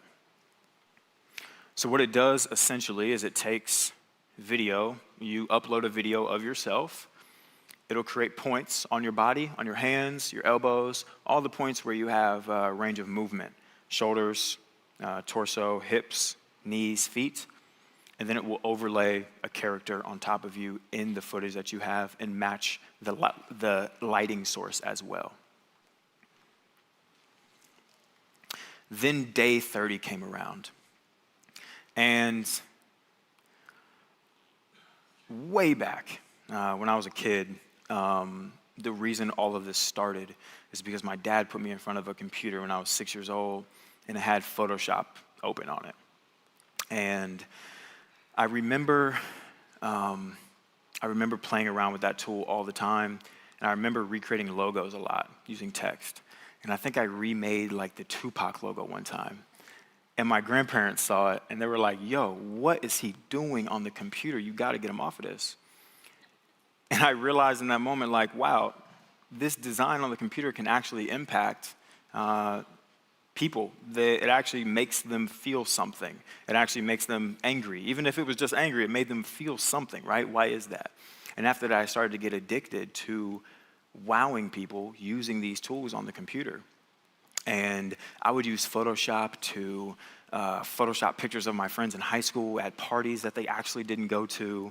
I was making album covers for all the local rappers in my hometown. And this is how I started using all of these design tools. And it all originated with Adobe. And on day 30, Adobe reached out to me, and they asked me if they wanted to do a collaboration post. And I was able to work with the company that it all started with on the last day of the Agent GPT challenge. And that meant a lot to me. Thank you. Thank you.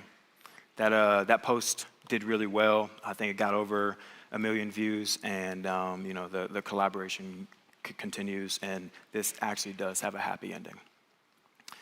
So what I'm working on now is achieving $1 million in 100 days using artificial intelligence as the co-founder of my business.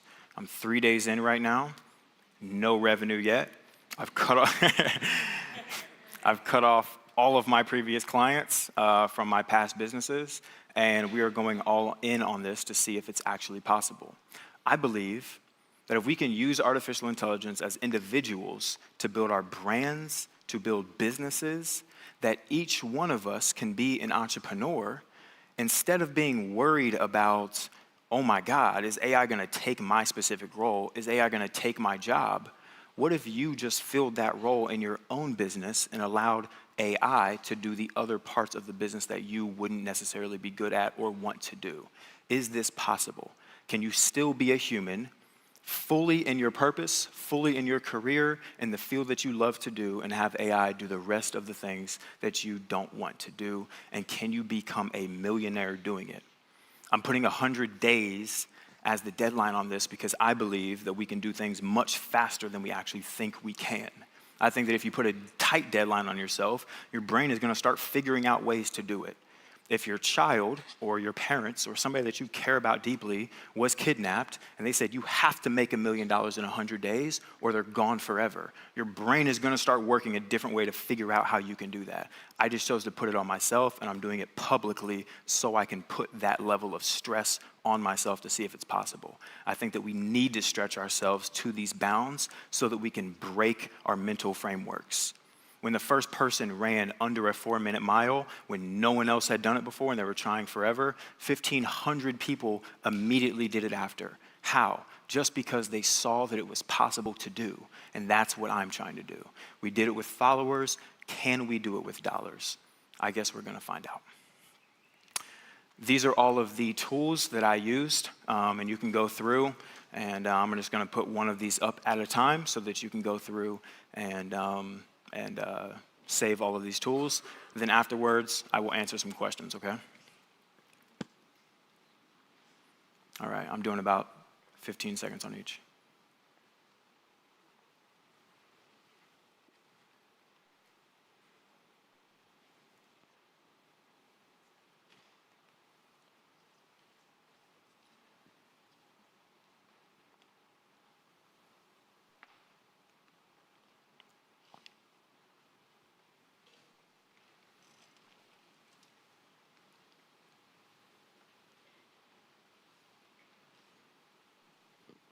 And that's how you can reach out to me. All right, so I'm open to taking questions. Thank you, thank you.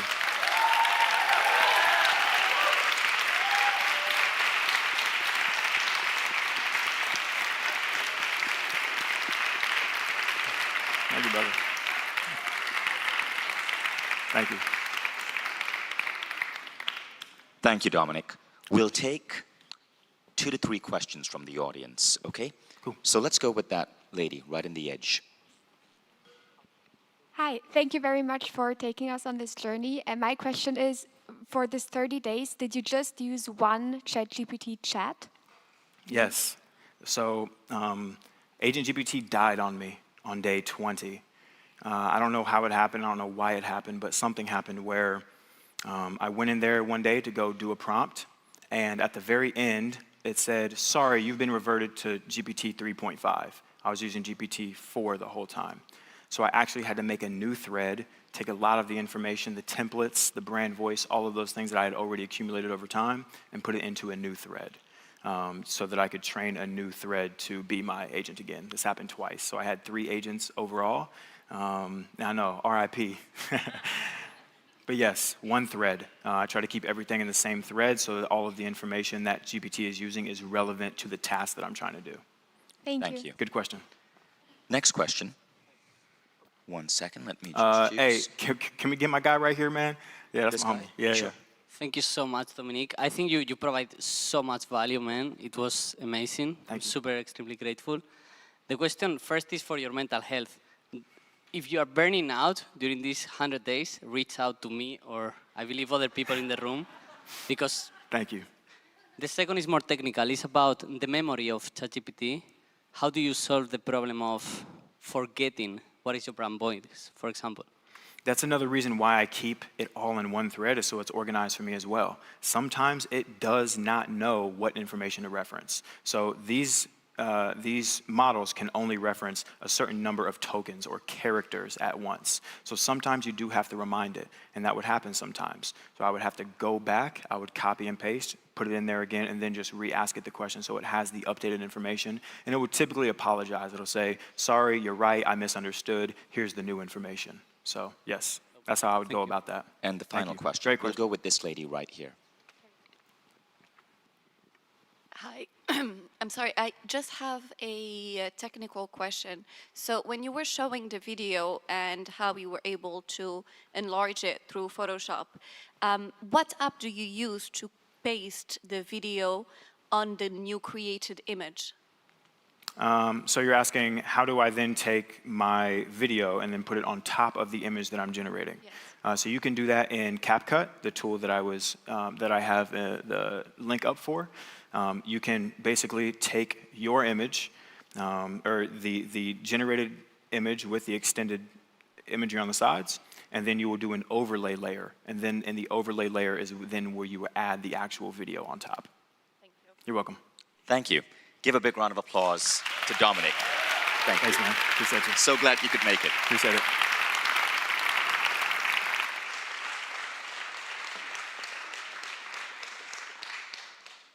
So before I introduce our next speaker, Vykintas Glodenis from Lithuania, I want to just share one of the things about the Mindvalley AI Mastery Program that we're about to launch. So again, it kicks off August 16th.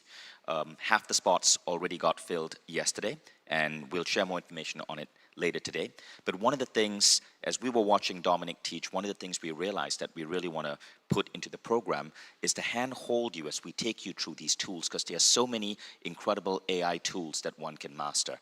I was so inspired and excited to see Dominic share that tool that can turn him into a robot, because it's filling my mind with so many creative ideas of what I can do right now. But one thing really struck me as I watched Dominic's presentation. I realized that every single person from my video and my social media team should have been in the audience. We employ 30 people in that division. And I just realized that the output that we can produce can probably increase by 70, 80%, and the accuracy of hit videos can probably also significantly increase, perhaps even double. And so I'm really excited as an entrepreneur to see how all of this can be applied into my team. And I know many of you are as well, but such is the power of AI. These epiphanies, these ideas, not only will they inspire you, but as you dig in deeper and go deeper and learn how to use these tools and stack these protocols together, the results are so mind-blowing for your business. Now, to really boost your confidence in AI, we're going to now take you on a really interesting presentation. Vykintas Glodenis is the Chief AI Evangelist of Mindvalley. And what you're going to learn is something that I'm personally super excited about, and I have no idea how to do yet. It is how to create your own app in 1 hour flat. And not only are you going to learn how to create your own app, but you're going to understand data structures. You're going to understand how to take a process that you're running in your business and turn it into a process that can be represented through Airtable. You can then go further and build a utility that can speed up this process. Now this, I want to remind you, might be a little bit challenging. If you get lost, if you can't follow, this is perfectly okay. We can't guarantee that you can make the app, but what we do guarantee is that your confidence in your ability is going to increase, because all of you are going to accomplish a little bit of coding today, even if you've never considered yourself to be a programmer. So let's give a big round of applause to Vykintas.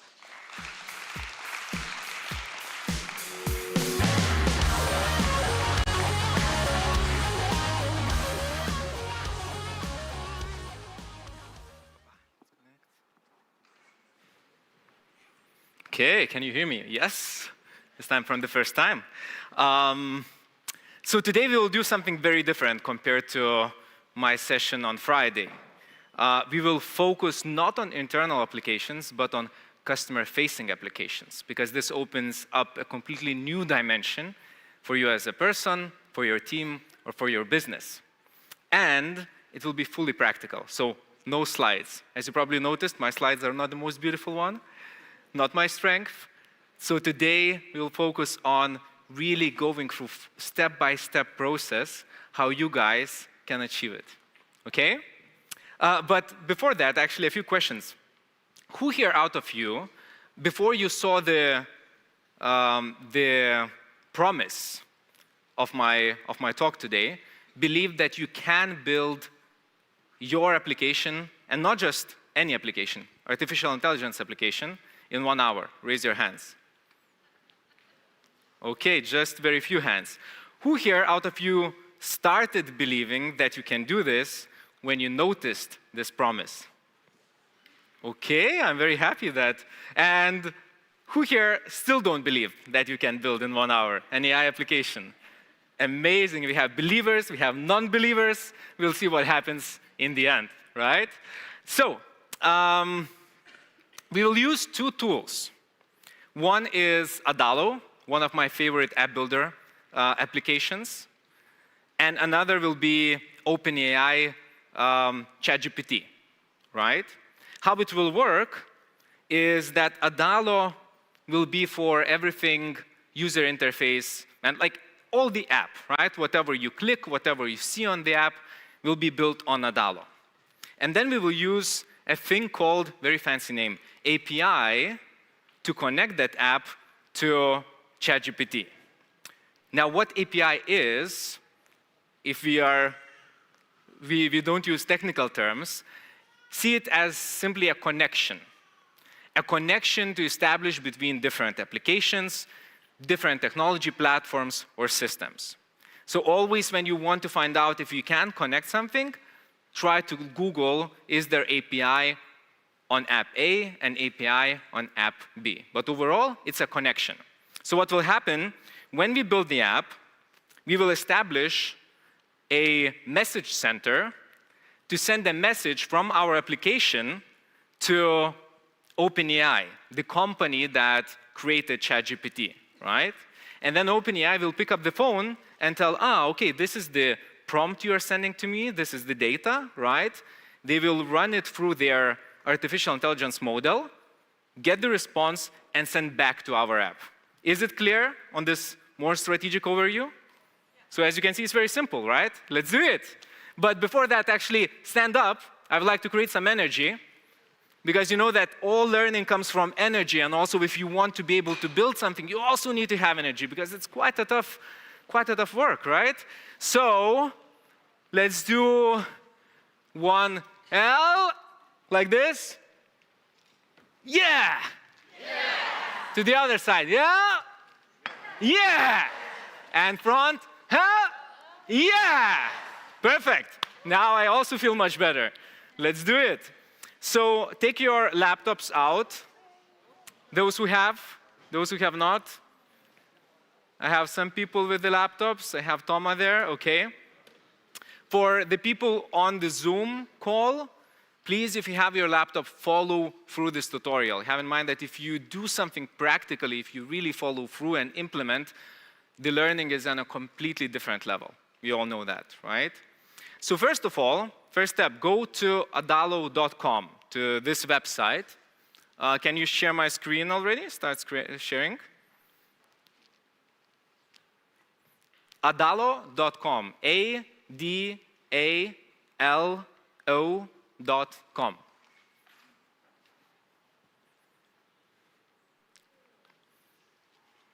Why is my screen not showing up? Can someone help me?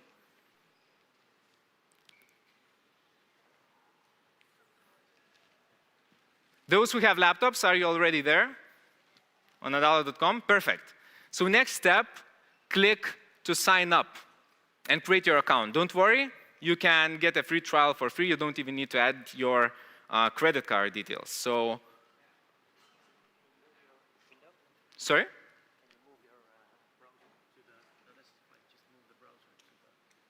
But then I will, have the mouse there. Okay, perfect. Sorry for technical issues. Let me go here. We go to displays, and we change it to mirror. Perfect. Okay, we have it now. Okay, so you can see my screen, right? Yes, finally you can. So let's go through the steps. I click sign up, right? I enter my email address. So this is what you guys also need to do. Create your password, whatever comes to your mind, and full name, Vykintas Glaudanis. And I agree. Let's do this. Let's create an account. Perfect. I need to tell something about myself. Let me make it bigger. So let's say it's for personal use. And one important step, click this one, mobile only legacy, because Adalo just recently released the responsive app. It's quite new, so I don't want to risk, when when it's quite a new product. So first, let's focus on something that have been working for years. So click on mobile only, legacy, right? And then next. And here you can see already there are some templates, but we will start from scratch. So you click blank, boom, and let's create a name, AI app. You can change the colors, whatever you want, right? And this is just for personal use. Let's go. Okay. Those who have laptops, have you managed to follow through? Are you on the same stage? Yeah? I have Toma, actually, from Mindvalley team, who is helping me to give feedback in case I go too fast. Thank you. Okay, so as you can see, we right away got the sign-up page, login page, and the home page. Home page is the one that when your users log in, this is the screen that they first see, that they land on, right?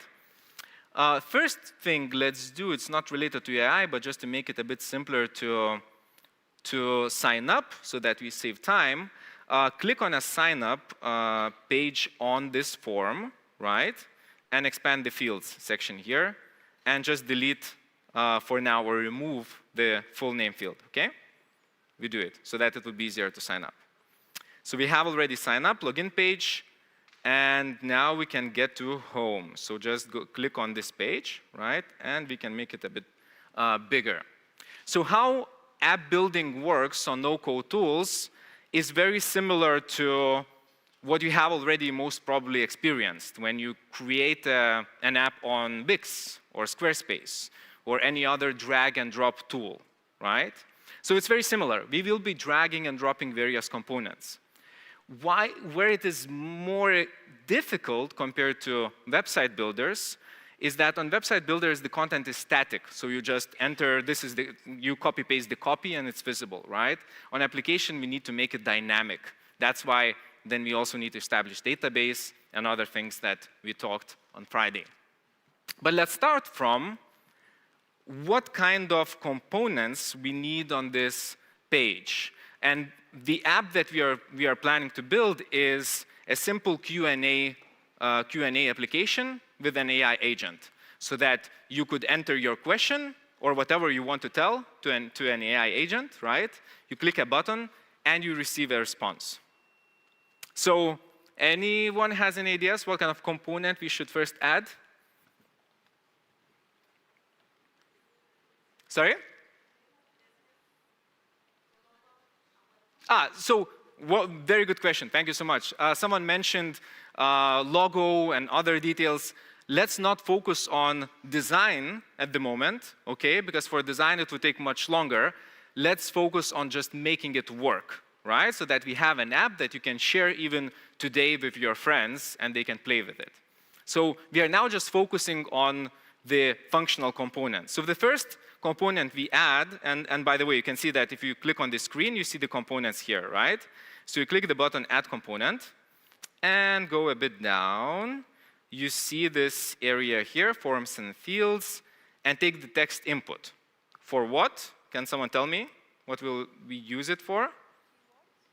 For the question, right? Because we discussed that this is a question and answer app, so we want users to be able to enter the question. Very simple. Let's expand it so that it could be a longer question, and click on Edit Styles here to make it multi-line. So click this checkbox. Can you see it? Boom. So that it's not in the middle, but it can be a longer question or idea you would like to share with your AI agent. Are we all following? Yeah, perfect. Thank you. You're doing great. Next up, let's go back again to component section of this screen. And I will just now add, so that it will be more clear for us what we are doing, let's add a simple text component, right? And I will call it user input, so that structurally we would see what we are doing here, okay? Let's change the size here to 12, for instance, and the color to this gray, just so that we can see it would make it easier for us to develop the application, right? And we can, are we following? So we have user input form field, right? Next, what do we need? So person clicks on it and types in the message, yes? Yes, we need a button. You see, you are already thinking like an app developer, step by step, little by little. So we click back again to components, click add component, and you can see a button is right away in front of your eyes, right? So again, not focusing on how it looks like for now, we just add it to make sure that it is there. Okay, and let's name it Ask Your AI, let's say buddy, right? And let's change this icon here to type in awesome, because I like this icon for AI, this one. Okay, click on it, and boom, you see that it appears here. Following so far? Perfect, amazing job. Okay, so we have an input, right? We have a button that will make it do something. But what next do we need? We need a place where we save the output from AI, right? And we display on the screen the answer.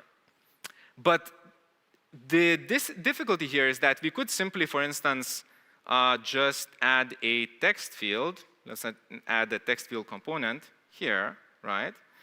And code in the backend, you will see how to do it, that the output would be visible here in this text component. But what we want to do is potentially to come back to the previous questions and answers, right? What this means is that here we are getting into working with databases. We want to create a record or a row in the database that would represent this question and answer. So when you click, you give the question, you click a button, it creates this record, right? And saves artificial intelligence output as an answer on the same record. And then again, when you click, it creates another, and you see we are getting a list on your database, right? That we can later on show on any other screen. So let's create a simple component, a group of components for this list of questions and answers, okay?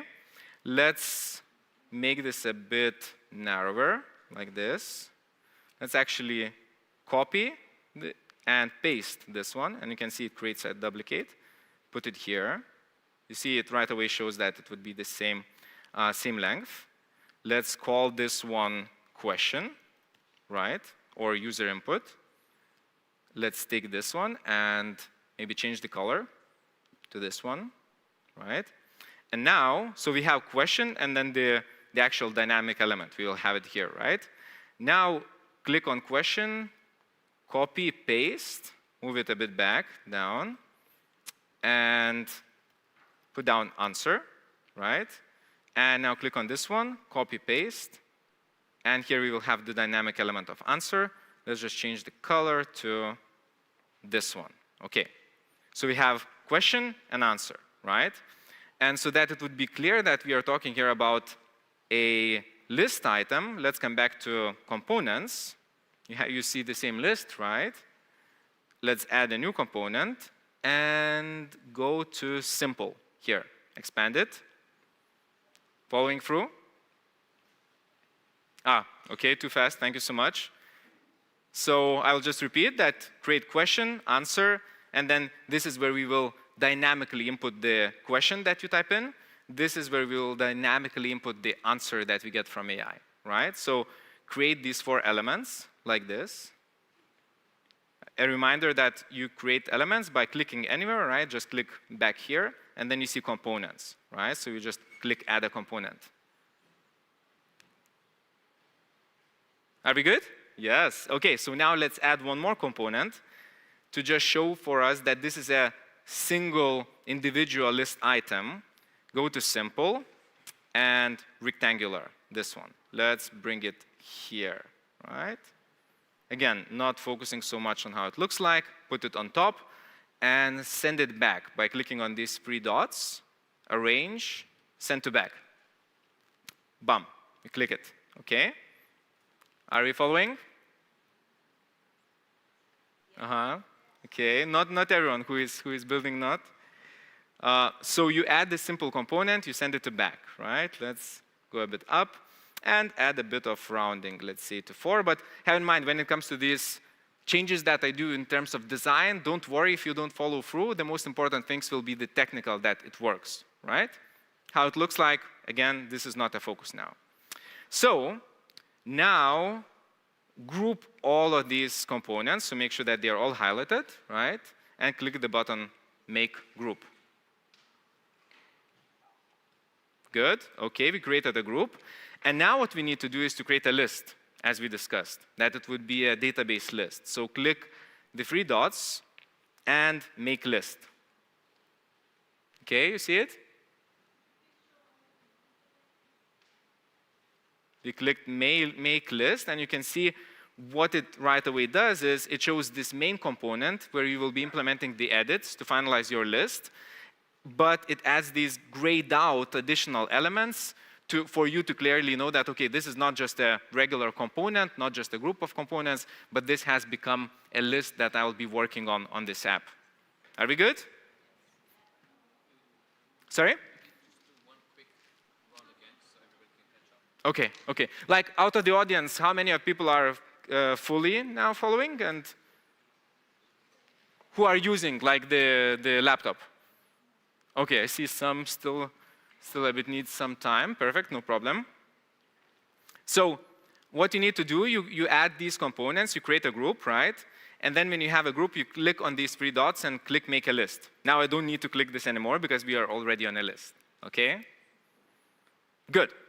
So now what we do is we need to set what is this a list of, right? So we click here and we see that, oh, in our database, we only have users, a default value, right? So you click a new collection to create a new collection in the database. Same as we talked about Airtable, we had, let's say, tables or tabs or on a Google Sheet. Here it is the same thing, just named collection. So click New Collection, and let's name it Q and A, okay. By default, there's always one column or property as here. It's called name. Now let's add another property. And you can see that when you're adding, you can choose what kind of property you are adding. So is it a text? So you expect a text input. Is it a number? Is it a date? Or anything else, right? So in this case, we need text. Why? Because we are creating a property for user input. Simple as that, right? So we can see we are creating a collection of questions and answers. We'll have a name for that record, and we will save your input or question in this user input field. Now, add one more property, again text, okay? And here, what do we need actually to save? So let's give some time for people to catch up. What do we need to save on this record? Yes, madam? The answer, yes, exactly, the artificial intelligence answer on the same question and answer record. So let's call it AI output, right? Or answer, however you want. So we have input and output. Do we miss anything? Can we save it just like this? Date, it will be caught automatically, so you don't need to worry about it. We are missing one element. Do you remember I was talking about linking records in Airtable? API will be the next step, but in the database, we need to link. So we are creating a question and answer. Who do we need to link this record when, let's say, you are typing in and creating this record? Sorry? Not necessary yet. What's the key factor here? Yes, madam? The user, exactly. So, because if you don't link to you as a user when you create it, then when we show the list of questions and answers, it will show all the lists, all the questions and answers, right? So the app will not work properly. We want to make sure that we know whom this question and answer belongs to. Very simple. That's how we're linking the information, right? So therefore, you add property, and you can see relationships here. So you see it's, again, just different naming. On Airtable, you link. On Adalo, you establish a relationship. A bit more beautiful, right? And you choose a relationship to users. And then you have three options.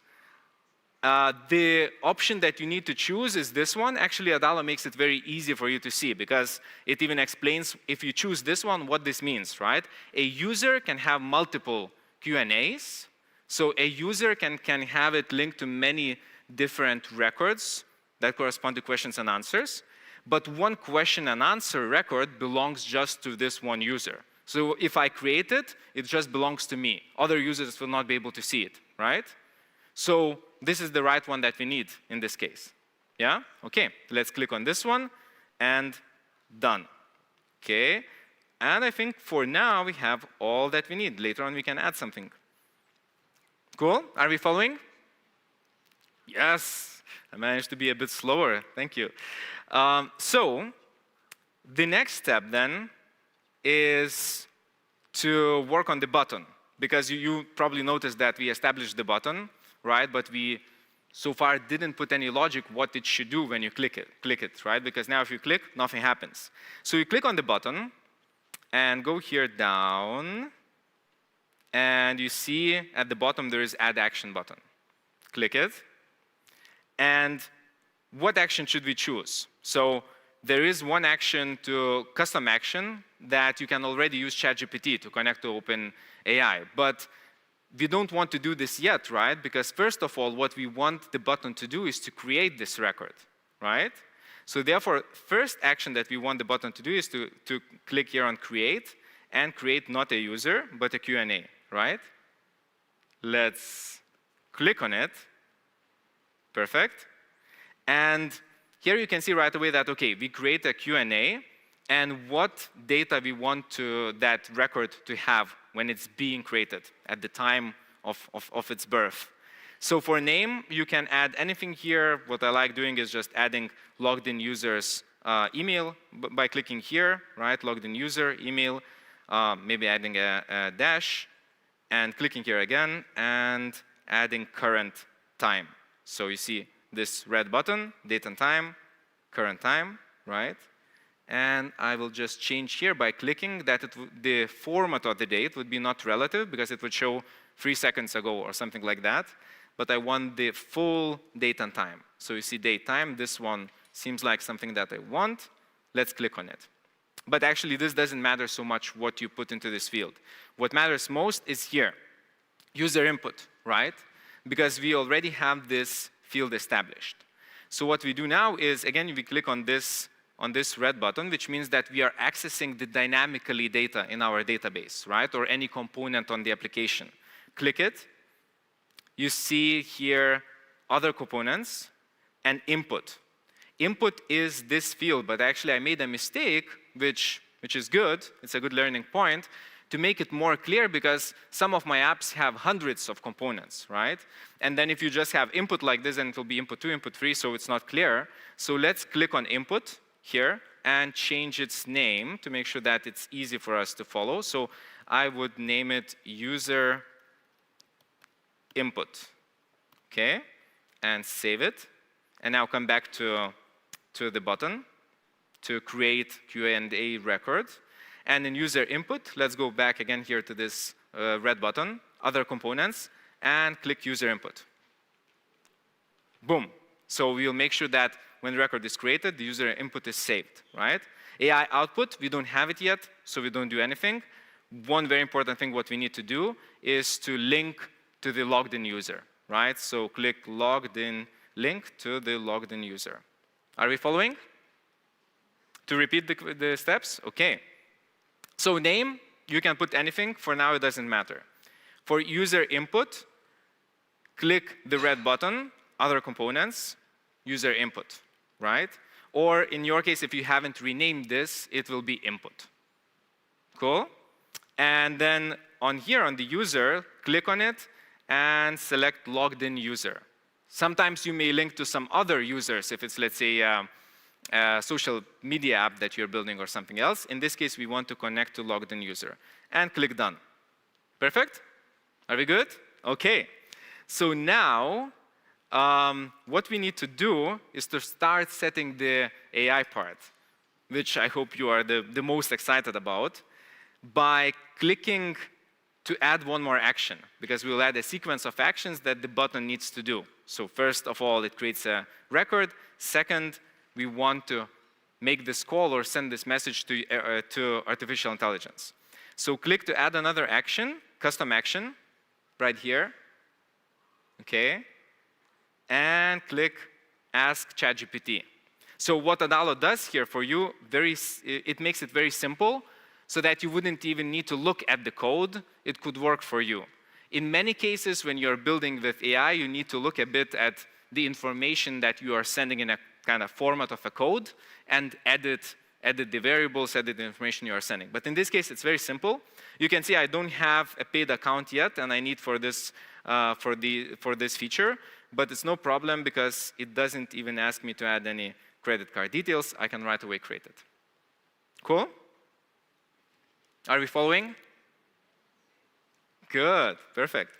So let's create a name for it. Oh,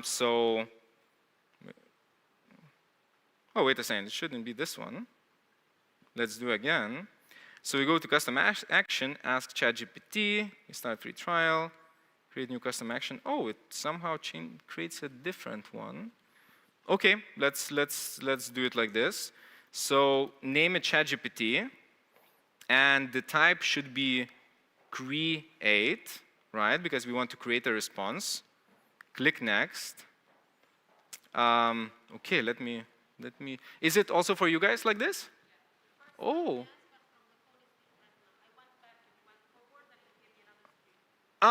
Okay, so maybe let's try to do like this. Let's try to refresh, because this never happened to me like this.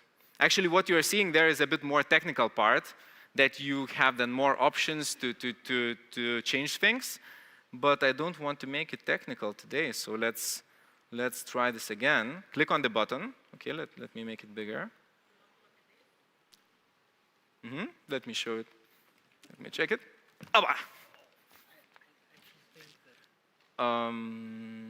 started the trial. After this, there was a new button where you created a custom action. Maybe you go back after you create the trial.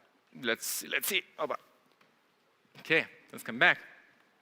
So click on the button. Let's go back here to add another action. Let's click Ask ChatGPT. Okay, now it's right. So what it should show to you, you must enter your OpenAI API key before you can use this action. Do you see this? Perfect. Whew, thank you so much. So let's click OK. And where we need to go next is to platform.openai.com. Let me make this a bigger. It does not make it bigger, but let's make it here. So go to platform.openai.com. Did you go there? Yeah? Okay. Okay, and those who don't yet have ChatGPT account, you will need to sign up and to use your mobile phone. It's a requirement. If you already have ChatGPT account, I hope you already have, then you can just click login. Okay, and click here. Sorry, not here. Click on your account and go to View API Keys. Okay. Can you see the screen, API keys? Yes. And go down, create new secret key. Click on this button. Unfortunately, I need to ask to hide my screen for now, because when it comes to development, when you have API keys, have in mind it's very sensitive data, because if others can see this information, they can use your plan, and you may need to then pay, or they can hack your information, and so on. So I have it saved somewhere else, or actually I can create right away here as well, because you cannot see. So I'm just adding demo new key. So you need to add a name and click create secret key, right? And then you can see it's like lots of letters and numbers and so on. Click to copy. So save it to your clipboard, right? Because you will need to paste it afterwards. And done. Okay. Now my screen can be back. Thank you so much. Get back to your app. Are you following? Good? Okay, thank you so much. All good? Okay, so now you can see Adalo already opened the right section for us, that you need to go to Settings, expand API keys, right? And you see right away it's written here, OpenAI API key. So we are using OpenAI. We just copy paste, it's not visible now, and we click Save Key. Okay. Have you done it? Perfect. Okay, so you established a connection. Now let's get back to the button. Again, add another action, custom action, and ask ChatGPT. All good? Boom. Okay, it created now for us. It's much easier. And you see it creates with a predefined two fields. One is prompt. This is where we will enter the user input, right? And another is, they name it history optional. But what we will do is we will use it not for history, because we would use it only when we would want to create a chat AI app, so that artificial intelligence would have the knowledge of all the questions, all the conversation before, right? As you do have on ChatGPT. In this case, it's just question and answer.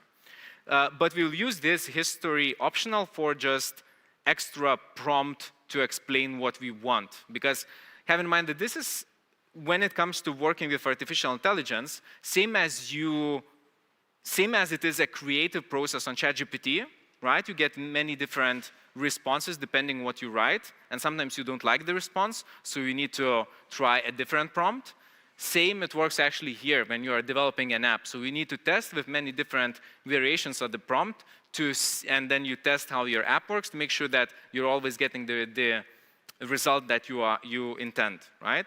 So in the prompt, click here, the red button, okay, and other components again, and we are entering user input, right? Click on it. So you see now we will be sending whatever is in the user input. When the button is clicked, we will send that content to artificial intelligence. And history optional, for now, we can keep it empty, or maybe we right away can expect that potentially ChatGPT may give a too long answer when we don't want very long answers at the moment. So let's say we put down keep your answer below 40 words, okay, and dot. And when you put this in, this is actually not necessary. You can go without this one. The user input is the most important part. Click done. Are we ready? Now, do we have all the actions? So what we do, we create a Q&A record, right? We save user input in that record. Then we send that user input to artificial intelligence. What are you missing? Sorry? Database is already working here at the back end. But what action do we miss? What we still want to happen when we click that button? Think logically. Response. So we want to capture the response and save it where it needs to be saved, right? That's how we think in terms as developers.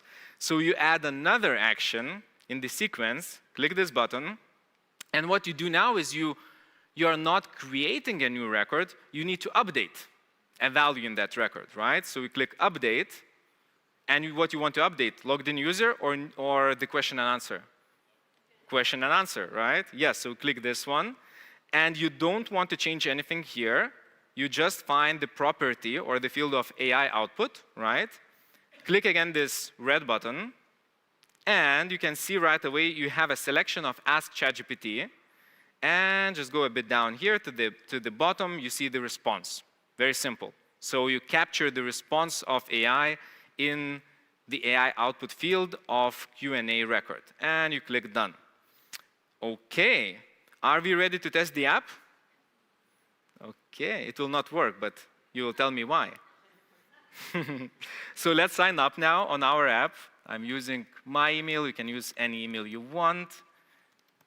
And any password you want. Make it simple so that you could very easily jump in between different testing accounts. And boom, you see you logged in, right? You created your account, and you see the app on screen. User input and the button. So let's ask, what is, let's say, no-code development, right? Let's check, and let's click the button. Oh, what happened? So we see that the record was created, but it shows enter text, enter text. What did I miss? Sorry? So yeah, this space is this enter text. What I missed is establishing logic that it would take these inputs and outputs dynamically and place them there, right? So let's fix it. Have in mind that this is the process of development. You miss something or something doesn't work as you expected, so you need to test and come back. And let's now click on this list so that it's highlighted. Right, you're following me? Okay, click on the list. And then in this one that is highlighted area, right, double click and then double click again on the component where you want the user question or input to appear dynamically, right? So what we do when we double click here, you can see this like text, right? We delete this static text, we are not interested in it, and we again click this red button, magic text, right? Click it, and what we want to show is current Q&As, right? Because this is the list item, current Q&A, user input as a question, right? And now when we click it, boom, you can see right away it doesn't show the exact user input, but it shows the database element that it will show the user input in this place dynamically. Now let's do the same. Let's click on enter text under answer. Let's delete this text because we want dynamic, right? Let's click this red button, add magic text, and what we want to do here is to show current Q&As AI output, right? Let's click AI output. Boom. Are you ready to test now? Yeah? For those who are now trying to catch up, because I know some of you lost it already, stand up the other ones who are not following through. Stand up, stand up, stand up, stand up. Let's create some energy. And move your hands, because you know the life of development is very difficult. You're always at the laptop, so you need to move a bit to make sure that you don't get any problems. Move your body a bit, yes, because you were sitting all day, right? To the side, to another side, another. Your hands. Perfect. Thank you so much. This will help protect our health. And let's test the app, okay? So we go to preview again. And boom, oh, what happened here? It shows already the values from our previous test, right? So let's do once again. What is no code development? Question, click the button, boom. Needs some time to think, of course, because it's traveling to artificial intelligence and then gets back, boom, and we have the answer here. But we haven't done some things here, right? Because we don't know if it's the top answer appeared here, like the latest question, or not, right? So let's close it and come back to the list right here. Click on it. Okay, are you following? And we need to establish some extra settings. First of all, we made a mistake that we left filter as all Q&A, because I already told you, right, that we need to show the users questions and answers. So click on the filter here, and you have an option to select to show only the logged in user questions and answers. So you select this one, right, to make sure that we protect our users' data. Second, in terms of sorting, we want the latest question and answer to be at the top, right? How do we do that? How do we make sure that it's at the top? By date and time, exactly. So we click on sorting, right? And we see here different columns or properties, and we find created date, oldest to newest. No, right? We need newest to oldest, so that newest would be at the top. So we click this one, right? And maybe let's establish maximum number, in this case 5. So because we don't want too many records underneath, to make it clean, later on we can create another page where you can see all of your questions and answers, right? Okay, and then this gets automatically saved if you click just on the side. Let's click anywhere now to make sure that it is saved. Click preview. Are you ready? Do you have any question? Any phrase you would like to share? Any question? Let me know what I should ask.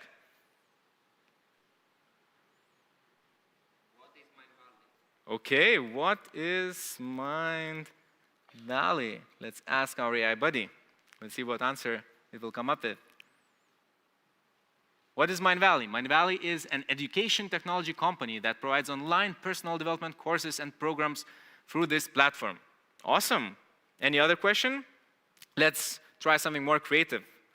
Create a poem about gratitude for the universe. Right? Let's save it. Click the button. What happens? It's going to artificial intelligence, and we are getting back the response. You can see the question, and the answer is, grateful for stars, the light, the night, for sun that gives us warmth and light, for nature's wonders, so vast and grand, gratitude for the universe, forever I'll stand. So guys, what we have just achieved, yes, it's not beautiful, yes, it's very simple, but how much time we spent? Actually, we still even have 12 minutes. And we just created our own artificial intelligence app. Round of applause to everyone who was following through. Woo!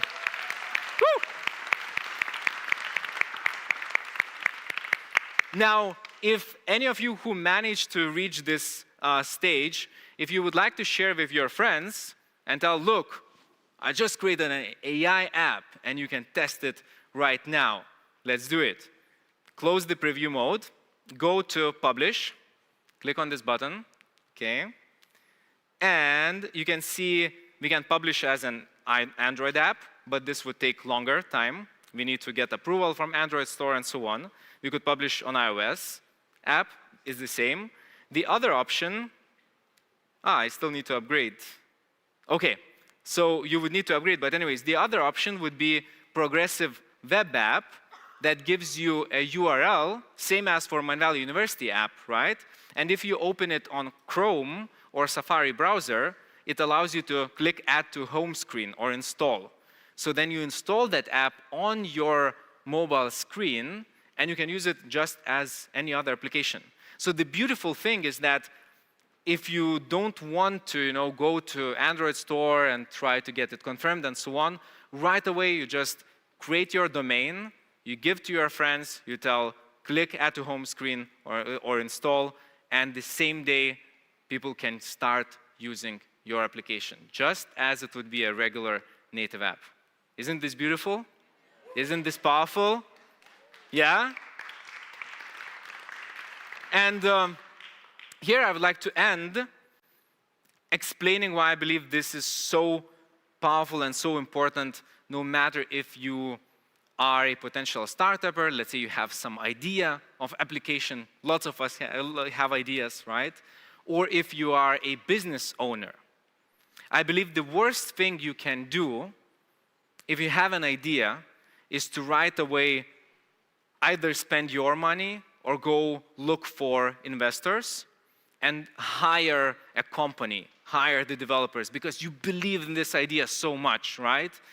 You spend a lot of time, you spend a lot of energy, a lot of potential of the brightest minds, a lot of money. And what happens then, let's say after a few months when you have this app and you release it to the market? What happens? Unfortunately, statistically, 90% of applications fail. Because no matter how much you believed in that idea, unfortunately, you are not solving a real pain point in the market. Maybe there is a solution like this, right? So I'm really sad to see people who invest a lot of time and energy and money just so that it all goes to waste, right? But if you can't do this, what I just showed to you, if you can either use no code yourself, or at least if you don't want to learn how to develop, but you understand the opportunities, what you can do with no code, right? that you are not going to developers, you are finding a person who can build this app in a few days. What you can do, you can right away build fast, you send it out there for the people to try, and you get feedback. That's the key thing, fast iteration. You have an idea, you build it, you send it out there to real actual users, you test it, and you see, okay, it has potential. If it doesn't, you see that totally no, like no one is interested, no one wants to use it, then you either kill the project, unfortunately, but life goes on, or you potentially revamp the idea completely. This is very often happening in startup world, right? Or you potentially see that your users like it, there is potential, but they are not using the features that you expected to be the most important ones, but they are using something or in some different way that you didn't expect, right? So imagine the beauty, because you just used no code, you didn't waste your time and energy and money, but you got feedback, and right away you know exactly what matters. And then you can build these extra features in hours or days to release again and test again. You get feedback again, you iterate, get feedback again, iterate, until you get the product that really changes lives. And have in mind, this applies not just if you are an entrepreneur, a startupper, and you have a new idea. This applies also to the CEOs out there who have big companies, who are leading big companies. Because I believe the worst thing you can do as a CEO is to take your brightest minds in your technology team and to make them build some app that you have no proof that it is really needed or necessary, right? Leave your brightest tech minds to work on some really difficult solutions, not creating buttons and user input fields like this, right? Use no code, test that idea. If it works, if you need something more difficult on top, then use developers team. Then hard code the solution, right? Or maybe you will see that actually you don't even need developers team because no code is totally enough for this application and it simply works, right? Thank you so much. Any questions? Any questions? Yes. Hi, thank you so much for your talk. We talked about prompts. If I use the ChatGPT question like this, I get the normal ChatGPT. Can I include a prompt in the question so that I can personalize my, yes? Absolutely, absolutely, yes. So how the prompting works is, as I mentioned, you are testing different ways, right? How you type in the prompt itself. But then in the prompt, you can also put dynamically data from your user inputs or your database, right? So let's say I have examples of apps when I send a prompt and I tell, okay, your role is, and I type in this and that and that. Your customer or user's name is, and then I dynamically put from the database logged in user's name, right?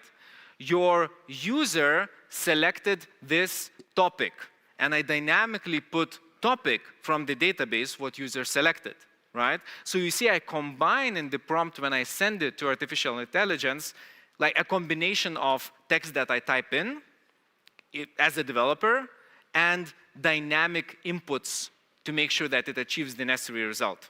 Cool? Perfect, thank you. Any other questions? Yes, here, madam. Hi. So it's a technical question about Adalo. A little bit like a website and the hosting. Mm-hmm. When I create an app, the content of it, is it mine because I'm paying for this, Mm-hmm. or it still belongs to Adalo? So it's hosted on Adalo Cloud, right? But they are not interested in that content, and you have it. It's yours, right? It's hosted by them, but it's actually even what's the word? Encrypted, right? Okay. So no one else can reach or see it. So therefore, you shouldn't be... You shouldn't need, for example, in the future to move it to another provider or something. If you wanted, you can download it, yeah, and you can then delete, so Adalo doesn't have any access, right? And then your developers can take that data and build a new application or use a new tool. So this So it wouldn't be still an belongs issue. to me. Okay, perfect. Yes. Thank you so much. Perfect. Question there at the back. Hi, my name is Vishal. I'm from India. My question is, if we already have an app which is like a click coded, like say Laravel, PHP, or whatever, right? Can we, for the next upgrade, make an app using this and then sync the two? You have two ways. One is to create a new app from scratch using no-code tools like I just showed here. Another way is actually you can use the API, this like connection that you establish, on your existing software, right? So what you do, just like you get your developers, as we just send this letter from Adalo, you get your developers to send this letter through an API to artificial intelligence. So actually, if you have a developer team, if you have your product, you can easily use same approach, same logic to implement features, artificial intelligence features on your app. It's not a problem. You can create text, you can create images on your app, you can use generative AI for videos, you can use AI for recommendations, much better recommendations on your application, much better search performance. The opportunities are limitless. All right, thank you. Thank you. Okay, there is a hand out there. Hello. I do real estate, and we have to tap into the MLS, which is private information. Is there any way we can create an app that taps into APIs that are private or owned by the government, for example, to gather data? So if I was thinking to create an app to search the perfect home across the world, compare certain features by price per square meter, but some of the database, they have to pull information from, it's private, or you have to access it in a certain way with a membership. What would be a way around it? Perfect. So the answer is, if there is an API that is open, sometimes it is for free, sometimes you may pay for access to this API, but if there is an API, that's by default, it's a connection. That means if you see a word API, it means opportunity for you to establish the connection. If there is some data source and there is no API, then you will probably need to be creative. Potentially, you can use, let's say, data scraping. In some cases, I use, so there are like really good tools when you tell that, okay, scrape data from these websites, from these social media platforms, right? And then it does, like a robot is going through the website, collects that data and saves where it needs to be, right? But then how it would work, it would be a bit different. So it depends on a case-by-case basis. Question there? I still have last seconds. Let's do last question. Faster, faster, faster, faster. My question was about the database. Now, if I understood right, the database is actually in Adalo.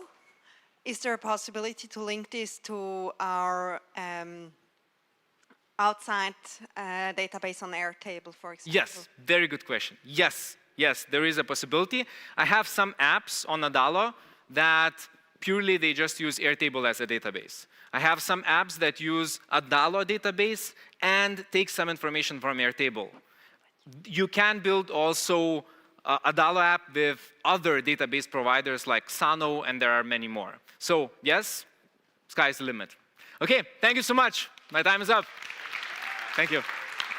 Great job. Thank you. So thank you for joining us for the AI Summit. Now, one of the big questions that you guys are going to be thinking about right now is, where do I go from here? How do I start becoming an AI-enabled entrepreneur? And what we wanted to put together as Mindvalley, the world's foremost transformational education company, is a curriculum and a program that actually puts you in the top 0.1% of everyone who's leveraging AI in your field. So as I mentioned on day one at the summit, most people dabble in AI. They maybe follow an Instagram account, they try to look at these 90-second reels and try to figure things out. And a lot of this is useful, but there's so much deeper. Becoming a true master means going beyond just dabbling. It means being able to think strategically about AI, understanding how to bring AI at different levels of your company, understanding how to become an AI-powered CEO or founder or executive. And at its most advanced level, it's becoming someone like Vikintas or Dominic, an AI evangelist, someone who can look at any company, any team, any individual, and figure out how to make them 2, 3, 5x faster at what they do and increase the quality of what they do, both quantity and quality with AI. And that's what this is about. Could we have my slides on screen, please? So I want to give you an idea of what our AI Mastery curriculum is about. And we were so excited when we announced it yesterday because half the spots got filled in the first 2 hours itself. So I'm so enthusiastic and so excited to see almost 270 of you already enrolled. So the goal is this: become a master of applied AI and cut your current work week from 5 days to 4 or even 3. Now I want you to think about that. What would life look like if you had an extra 1 or 2 days a week? So in Jan 31st, when I started dabbling in ChatGPT, I thought as a founder, this is probably going to be neat. It'll be another tool, like maybe, like how Google Docs was when it emerged. I wasn't prepared for what would happen. It wasn't just another tool. It was a revolution. It changed the way I work very rapidly. 2 extra days a week of my life freed up. And as I went even deeper in ChatGPT, beautiful things started happening. What is life like when you have 2 extra days a week? Now, I'm the founder of a company that does over 100 million in sales. My life is fairly complex. With 2 extra days a week, so many beautiful things that I couldn't do before, I could now do. That stack of business books on my bedside table, and we all have that. I could finally read that. I could travel because my company practices remote work. I could afford to get an Airbnb in London for 10 days. Work from London, meet inspiring people, check out new startups and new ideas, expand my mind. I was able to launch not 1, but 2 new products, the first of which already did close to 2 million in sales. All of this because of extra time. So to many of us, I know many of you are entrepreneurs in your blood. You love what you do. So going from 5 days to 3 days, you're thinking, well, I'll fill that time anyway. But now you get to fill the time with what you want and not the day-to-day processes or drudgery that sometimes saps your energy. All of that, we let AI, we let tools like Airtable take care of it. So it's massive. 1 to 2 extra days of free time changes your life. It changes your health because you can go to the gym more. It changes the way you connect with your children, with your spouse, with your friends. But also, as you free up these 1 to 2 days a week, you give yourself security. You give yourself a moat. You give yourself certainty because everything in the world is about to be disrupted by AI. Peter Diamandis said, as much change as we saw in the world from the year 1900 to 2000, we saw between 1900 and 2016. Remember, the iPhone, Facebook, YouTube were all released. And as much change as we saw between, 2000 and 2016, we see between 2016 and 2022. And then he made his biggest prediction. Between 2022 and 2026, in 4 years, we will see a century worth of change. That is as much change in the next 4 years as the entire 20th century.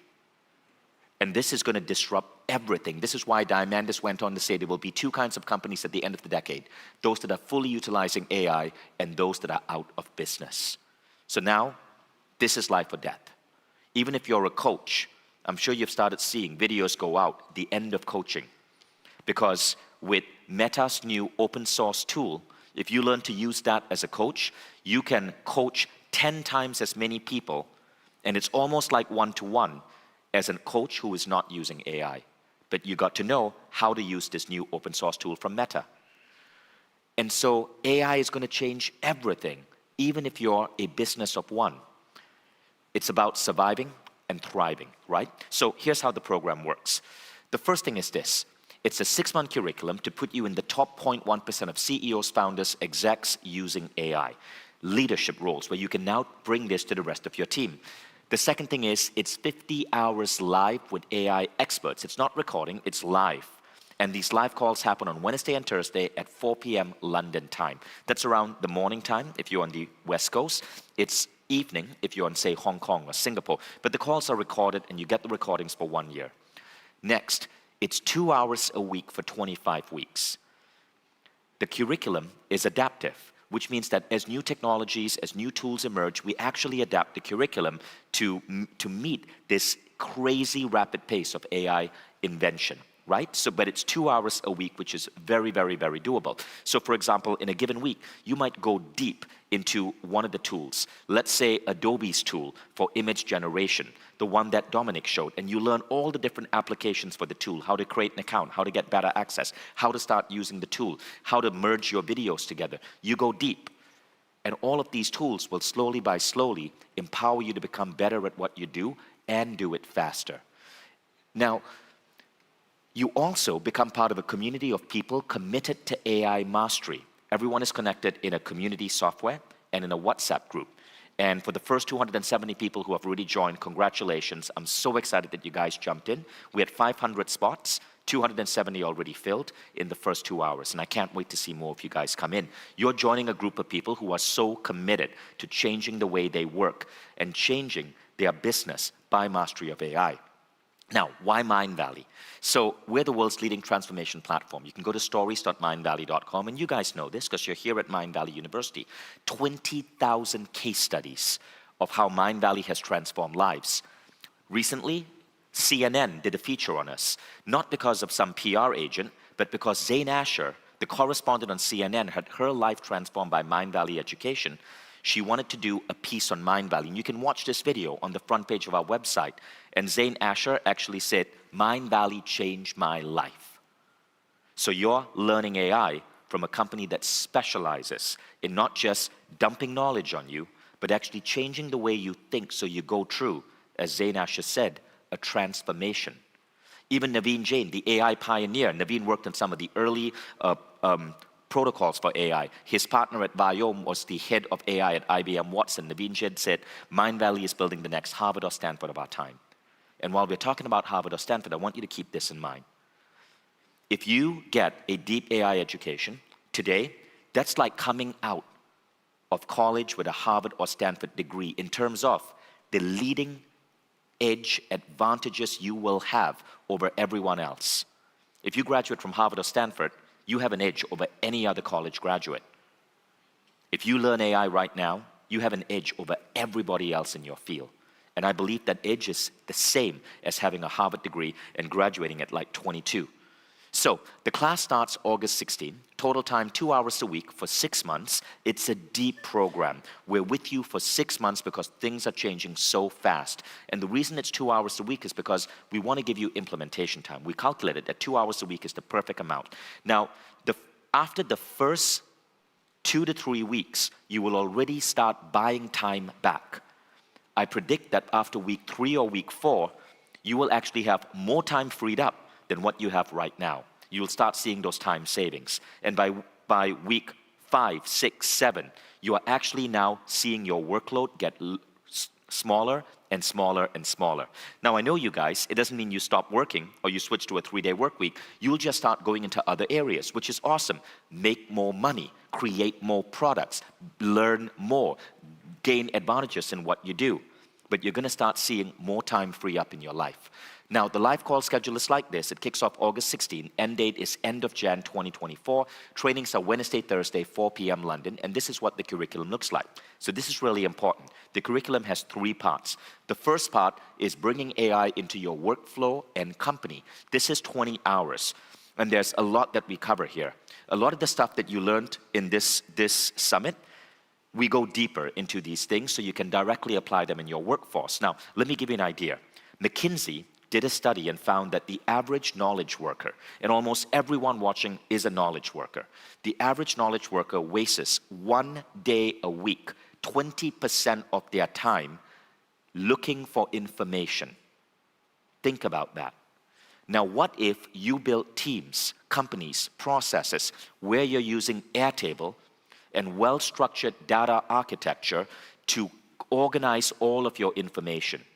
And then you're using AI to retrieve and make sense of that information. You learn that in that first 20 hours. And immediately, as you start deploying this attitude to your team, 20% of unnecessary work digging up information disappears. Today, if a member of my team says, Vishen, we're doing a conference in Dubai, and we want to cover the topic of health and wellness, who are the best speakers you know? I just have to click a couple of buttons in Airtable, and I can do an analysis of every conference we have run in the last 13 years. Every speaker out of 2,000 speakers, their ratings and what they got on stage, what topics they covered, and what market they resonate with. And boom, I know what speaker to choose. And because of this, meetings, like unnecessary meetings, wasted time on the phone, all disappeared. As a CEO, I literally put my brain into Airtable and then work with Vikintas to build algorithms to connect all of the data so my employees have access to my brain without having to actually get in a call with me or shoot me an email. So I'm not on Slack, I'm not on email. If people need me, they use WhatsApp, but I deliberately try to be hard to reach because I want everyone to tap into virtual vision, which sits on Airtable. And all of you will learn to do that too. That's just in the first 20 hours. We go deeper into that in part 2, AI for executives, founders, and CEOs. I'm so excited about this one because it has changed my life as a CEO. I'll give you an example. I had to fly to Mexico to meet with some experts in building and designing hotels because my dream is to build a Mindvalley resort where people can go and go through these transformative experiences. While I was meeting with these world-class hotel builders, I was using a tool called Agent GPT, which plugs into ChatGPT and acts as virtual employee. And I assigned it the task to figure out where should Mindvalley build a hotel, what would it cost, what numbers and metrics and KPIs should we be looking at. When I got the output, now Agent GPT gave me the output in 2 hours. My meetings took 2 days. What we came up with was only 20% different in terms of EBITDA, startup costs, number of rooms we should aim for. And what was funny was Agent GPT came up with the exact same 3 locations in which we should build a hotel as what our human beings came up with: Costa Rica, Mexico, and Bali. It was interesting to see how so much of the thinking that was happening in a strategy session could also be replicated on Agent GPT. So if you are running board meetings, if you learn these tools, you can validate your data, validate your assumptions by using AI tools to improve upon the decision-making capabilities of your human. It is fascinating. Now, the last one is become a chief AI evangelist. This is where you can build apps super fast. When we were launching Mindvalley University, which is a big project, it's actually happening right now, 2 weeks over, 1 more week. It's a 3-week virtual, 3-week campus, physical campus that thousands of people come to. We needed an app where people could browse speakers, rate speakers, give their input, apply if they wanted to be a speaker, see what parties and events were going on. Vikintas built that app using Airtable as a back end and Dalo as a front end. He built it in 14 days flat. And it works better than professional apps we'd have to pay, in one case, $16,000 for. Now you learn how to use this. Now maybe you don't want to build an event app. Maybe you want to build an app for your social media marketing team. So they're completely in sync with what's happening on your social media channels. They can discuss, rate, and ideate. Maybe you want to build an app for your executive team that can instantly inform you guys of profit, revenue, what are leaky buckets in your company, what's popping. All of these you learn how to do when you become a chief AI evangelist. So these are some of the things that we cover in part 1, which is the first 20 hours. So this is 10 weeks, right? And then one of the most beautiful things about part 1 itself, if you're going into this, if you are not an entrepreneur and you work for someone, or if you're a consultant and you're looking to get gigs, this is what increases your salary. This is what increases your hourly rate. Here's an article that proves this. Prompt engineers are making up to $375,000 a year. They don't require a background check, and nobody cares if you have a college degree. If you know prompt engineering, and if you're a master at it, that's what some companies are paying you right now. It is insane. Any kid who is a master of AI today can get a job earning over $100K a year without a college degree. The world is transforming so fast. Now, the next thing is this, AI for executives. Remember what Peter Diamandis said. Your job as an executive, why you want to learn AI, is not just to create, to do more faster, but to keep your company and business alive. The only way to crush the competition right now is to outsmart the competition by making your brain, giving yourself an upgrade in terms of how you leverage AI as an executive or founder. Now, the final one, Chief AI Evangelist, this one means you can step into any company and transform their productivity and profits. You're basically a superhero in the business world. You can go to any company, look at any team, look at any process, whether it's creating art or creating content or even finance or accounting, and understand how to apply AI to speed up people's work, save them time, and increase company EBITDA. It is a powerful skill, and think how much you could charge for this. And you get a certificate of completion. So this, you actually get a certificate that allows you to go out there, ask for a raise, or start your own AI consulting business. Now, of course, it's 50 hours to get there and 6 months, right? This isn't happening overnight. But those of you who complete the program, this is what you get. Now, this is what the program looks like in terms of time commitment. AI Mastery for Executive Founders and CEOs is 35 hours. And then you got to put in an extra 15 hours to learn how to become a Chief AI Evangelist. For many of you, you may want to stop at 35 hours. You're like, this is good. I learn everything I can. I don't need to build my own apps, and that's okay. Now, this is the pricing for the program. AI Mastery for Executive Founders and CEOs is a $10,000 investment, and then becoming an AI Chief Evangelist is a $15,000 investment. It is very, very, very likely that you will immediately see 50 to 100 times this ROI, depending on the size of business you have and how you apply this. Is 10,000 for a CEO worth knowing that you can save 2 days a week for the rest of your life and also inspire and lead your team in a better way? Absolutely yes. And I think you guys will agree. This is why the program, half the seats sold out in the first 2 hours yesterday. But one of the things we want to do is we want to make this affordable because many of you guys invested 3 days with us supporting this AI Summit, attending, sharing it with your friends. So immediately we want to bring the price down to 8,000. So the first price was around $300 an hour. Now it's about $200 an hour for a lesson. A single lesson, $200 an hour, is about comparable to what you'd pay a really good what you'd pay for a college lecture at a really good university. Like, for example, the university I went to, the University of Michigan. But what you're learning here are skills that you can directly apply into your work to see results, not skills that are going to become obsolete when you graduate 4 years later. These are skills, you directly apply them and you see ROI. Now, I want you to make a choice of what you think is better for you, right? Are you more into the Executive Founder CEO AI training, 35 hours, or do you want to go deeper and do the AI Evangelist training, which is 50 hours? Which one do you think is better for you? Think about it for a moment.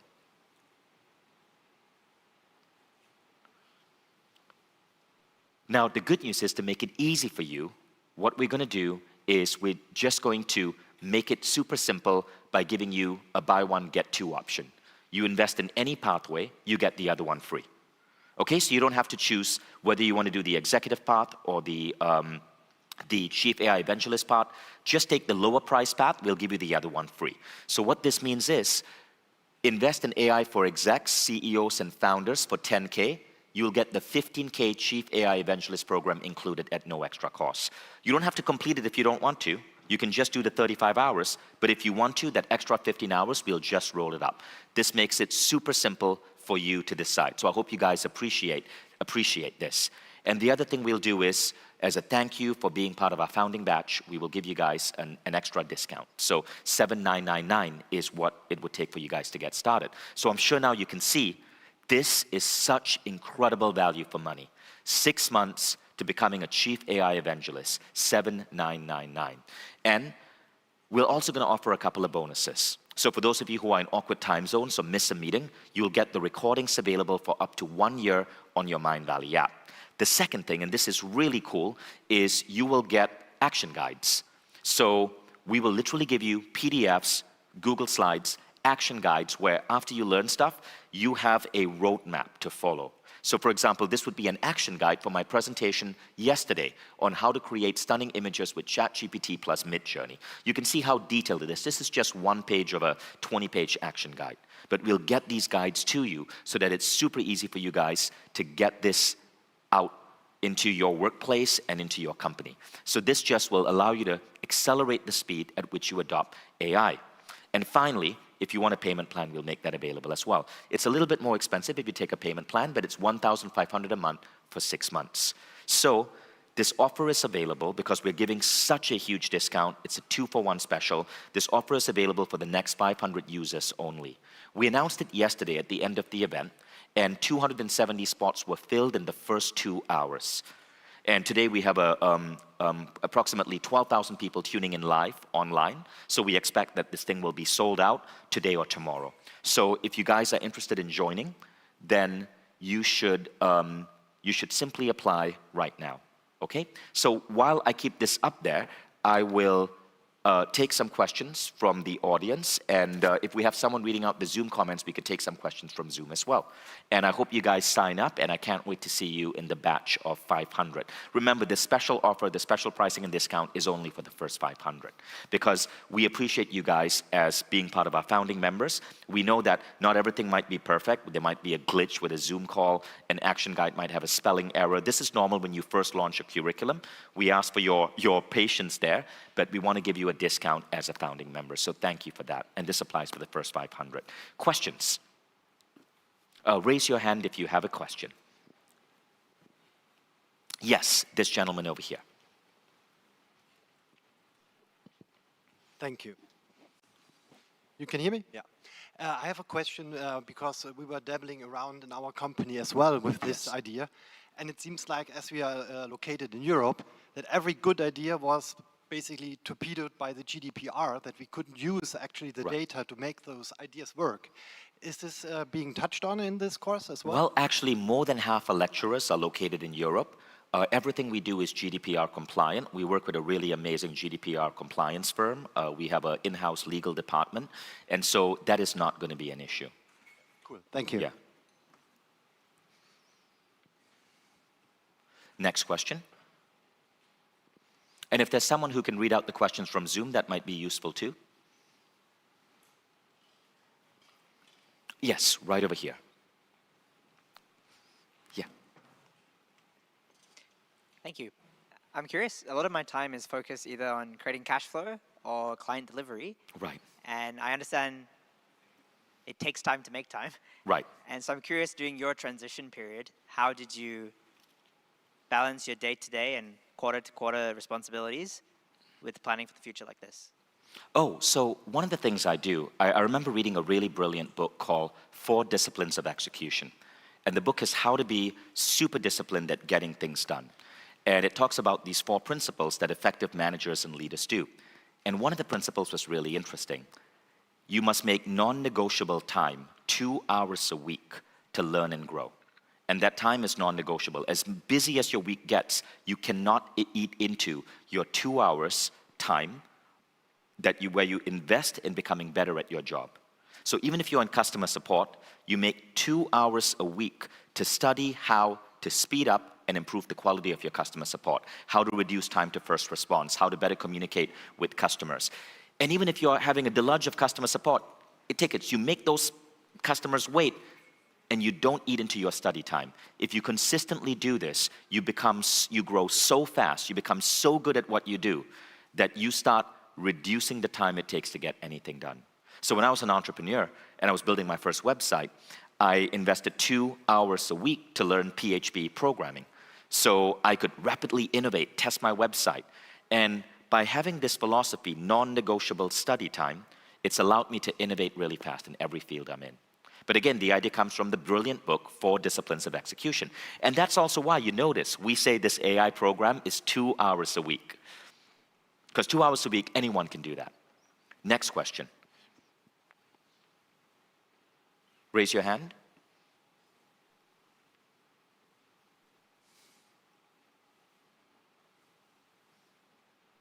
So another question is this.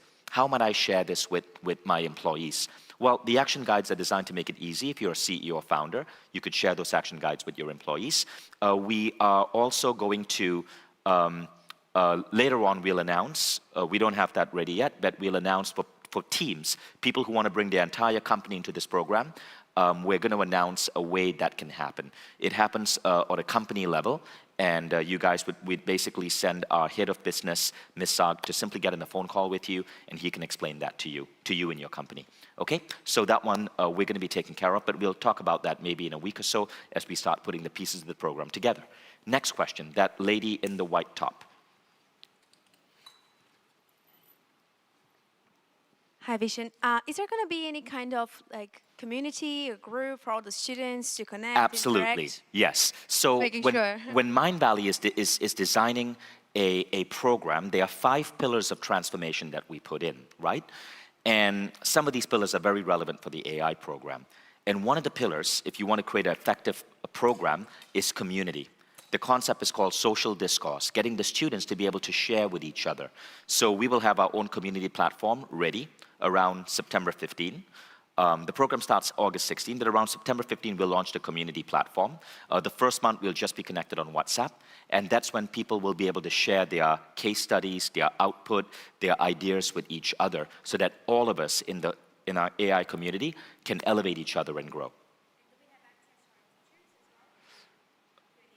Well, yes, after a class, very often the teacher will stay back for a few moments for Q&A.